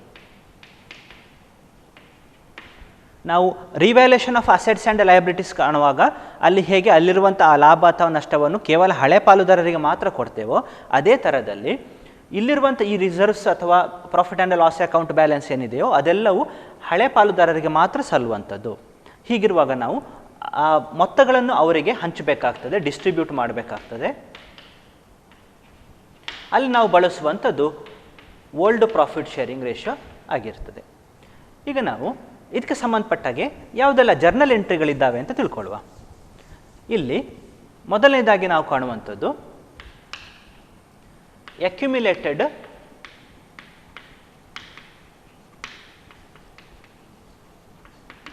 ಪ್ರಾಫಿಟ್ಸ್ ಅಥವಾ ಲಾಸಸ್ ಇರುವಂಥ ಸಂದರ್ಭದಲ್ಲಿ ಹೇಗೆ ಡಿಸ್ಟ್ರಿಬ್ಯೂಷನ್ ಮಾಡುವಂಥದ್ದು ಅಂತ ನೋಡಿ. ಅಕ್ಯುಮುಲೇಟೆಡ್ ಪ್ರಾಫಿಟ್ ಬೇರೆ, ಅಕ್ಯುಮುಲೇಟೆಡ್ ಲಾಸ್ ಬೇರೆ. ಹಾಗಾಗಿ ಈಗ ಪ್ರಾಫಿಟ್ ಇದ್ದ ಸಂದರ್ಭದಲ್ಲಿ ಜರ್ನಲ್ ಎಂಟ್ರಿ ಅಂತ ನಾವು ಏನು ಅಂತ ನೋಡೋಣ. ಅಕ್ಯುಮುಲೇಟೆಡ್ ಪ್ರಾಫಿಟ್ ಇದ್ದ ಸಂದರ್ಭದಲ್ಲಿ ನಾವು ಯಾವ ಜರ್ನಲ್ ಎಂಟ್ರಿಯನ್ನು ಬರೀತೇವೆ ಅಂತ ಹೇಳಿದರೆ, ಅಲ್ಲಿರುವಂತಹ ಪ್ರಾಫಿಟ್ ಆ್ಯಂಡ್ ಲಾಸ್ ಅಕೌಂಟ್ ಏನಿದೆಯೋ ಅಕೌಂಟನ್ನು ಡೆಬಿಟ್ ಮಾಡಿ old partners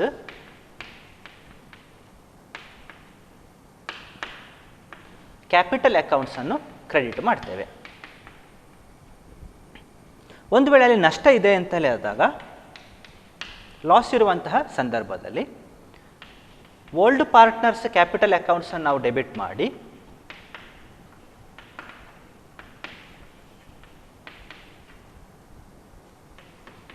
profit and loss ಅಕೌಂಟನ್ನು ಕ್ರೆಡಿಟ್ ಮಾಡ್ತೇವೆ. ಇನ್ನು ಎರಡನೆಯ ಜರ್ನಲ್ ಎಂಟ್ರಿ ರಿಸರ್ವ್ಸ್ ಇರುವ ಸಂದರ್ಭದಲ್ಲಿ ಕಾಣುವಂಥದ್ದು. ರಿಸರ್ವ್ಸ್ ಅಂತ ಹೇಳಿದರೆ ಅದು ಯಾವಾಗಲೂ ಕ್ರೆಡಿಟ್ ಬ್ಯಾಲೆನ್ಸ್ ಅಂತ ಅರ್ಥ. ಹಾಗಿರುವಾಗ ಅಲ್ಲಿ ಡೆಬಿಟ್ನ ಬ್ಯಾಲೆನ್ಸ್ನ ಪ್ರಶ್ನೆ ಬರುವುದಿಲ್ಲ, ಕೇವಲ ಒಂದೇ ಜರ್ನಲ್ ಎಂಟ್ರಿ ಇರ್ತದೆ. ನಾವೇನು ಮಾಡಬೇಕಾಗ್ತದೆ, ಸಂಬಂಧಪಟ್ಟ ರಿಸರ್ವ್ ಅಕೌಂಟ್, ನಾವು ಕನ್ಸರ್ನ್ಡ್ ರಿಸರ್ವ್ ಅಕೌಂಟನ್ನು ಏನಿದೆಯೋ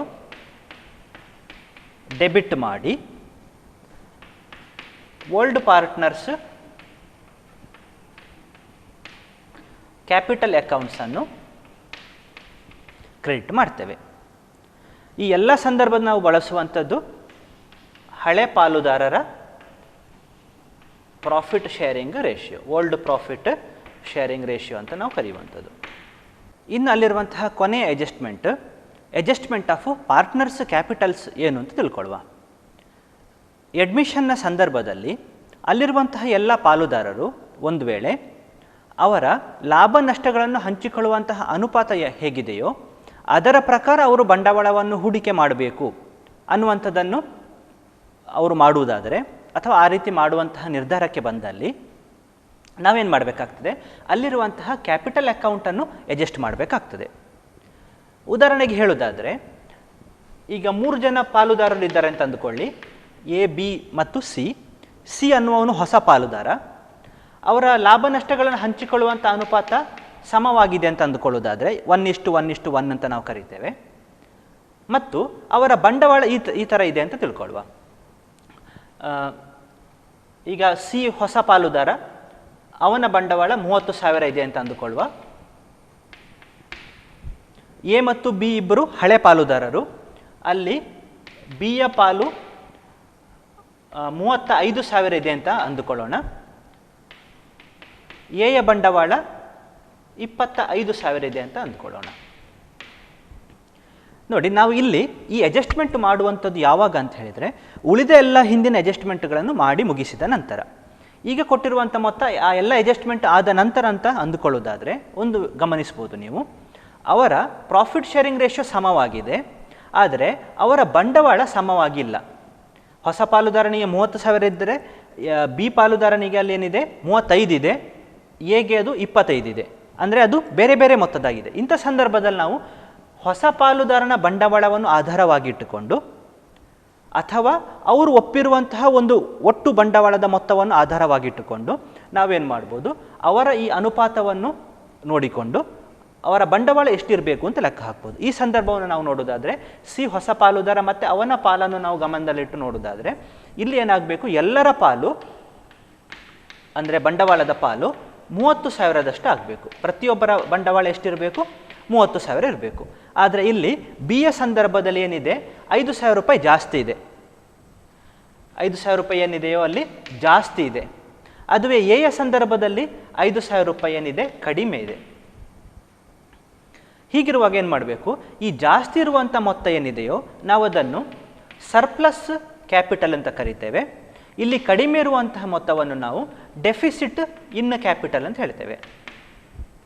ಯಾವ ಪಾಲುದಾರನಿಗೆ ಅಲ್ಲಿ ಸರ್ಪ್ಲಸ್ ಇದೆಯೋ ಅಥವಾ ಅಗತ್ಯಕ್ಕಿಂತ ಹೆಚ್ಚಿನ ಬಂಡವಾಳ ಇದೆಯೋ ಅದನ್ನು ಅವನು ಏನು ಮಾಡ್ಬೋದು, ವಿತ್ಡ್ರಾ ಮಾಡಿಕೊಳ್ಬೋದು. ನಾವು ವಿತ್ಡ್ರಾವಲ್ ಆಫ್ ಕ್ಯಾಪಿಟಲ್ ಅಂತ ಕರಿತೇವೆ. 2ನೇ ಅಧ್ಯಾಯದಲ್ಲಿ ನೀವು ಈ ಒಂದು ಪಾಯಿಂಟನ್ನು ತಿಳ್ಕೊಂಡಿದ್ದೀರಿ. ಒಂದು ವೇಳೆ ಯಾವುದೊಬ್ಬ ಪಾಲುದಾರನಿಗೆ ಅಲ್ಲಿ ಎಷ್ಟು ಬಂಡವಾಳ ಇದೆ ಬೇಕು ಅಥವಾ ಅಗತ್ಯತೆ ಇದೆಯೋ ಅಷ್ಟಕ್ಕಿಂತ ಕಡಿಮೆ ಇದ್ದಾಗ, ನೋಡಿ ಈ ಸಂದರ್ಭ ಎದ್ದು ಸಂದರ್ಭ, ಇಲ್ಲಿ ಏನಾಗಿದೆ ಡೆಫಿಸಿಟ್ ಇದೆ, ಅವನು ಏನು ಮಾಡಬೇಕಾಗ್ತದೆ, 5,000 ರೂಪಾಯಿಯನ್ನು ಕ್ಯಾಶ್ ಅಥವಾ ಬ್ಯಾಂಕಿನ ಮೂಲಕ ಮತ್ತೆ ಹೂಡಿಕೆ ಮಾಡಬೇಕಾಗ್ತದೆ.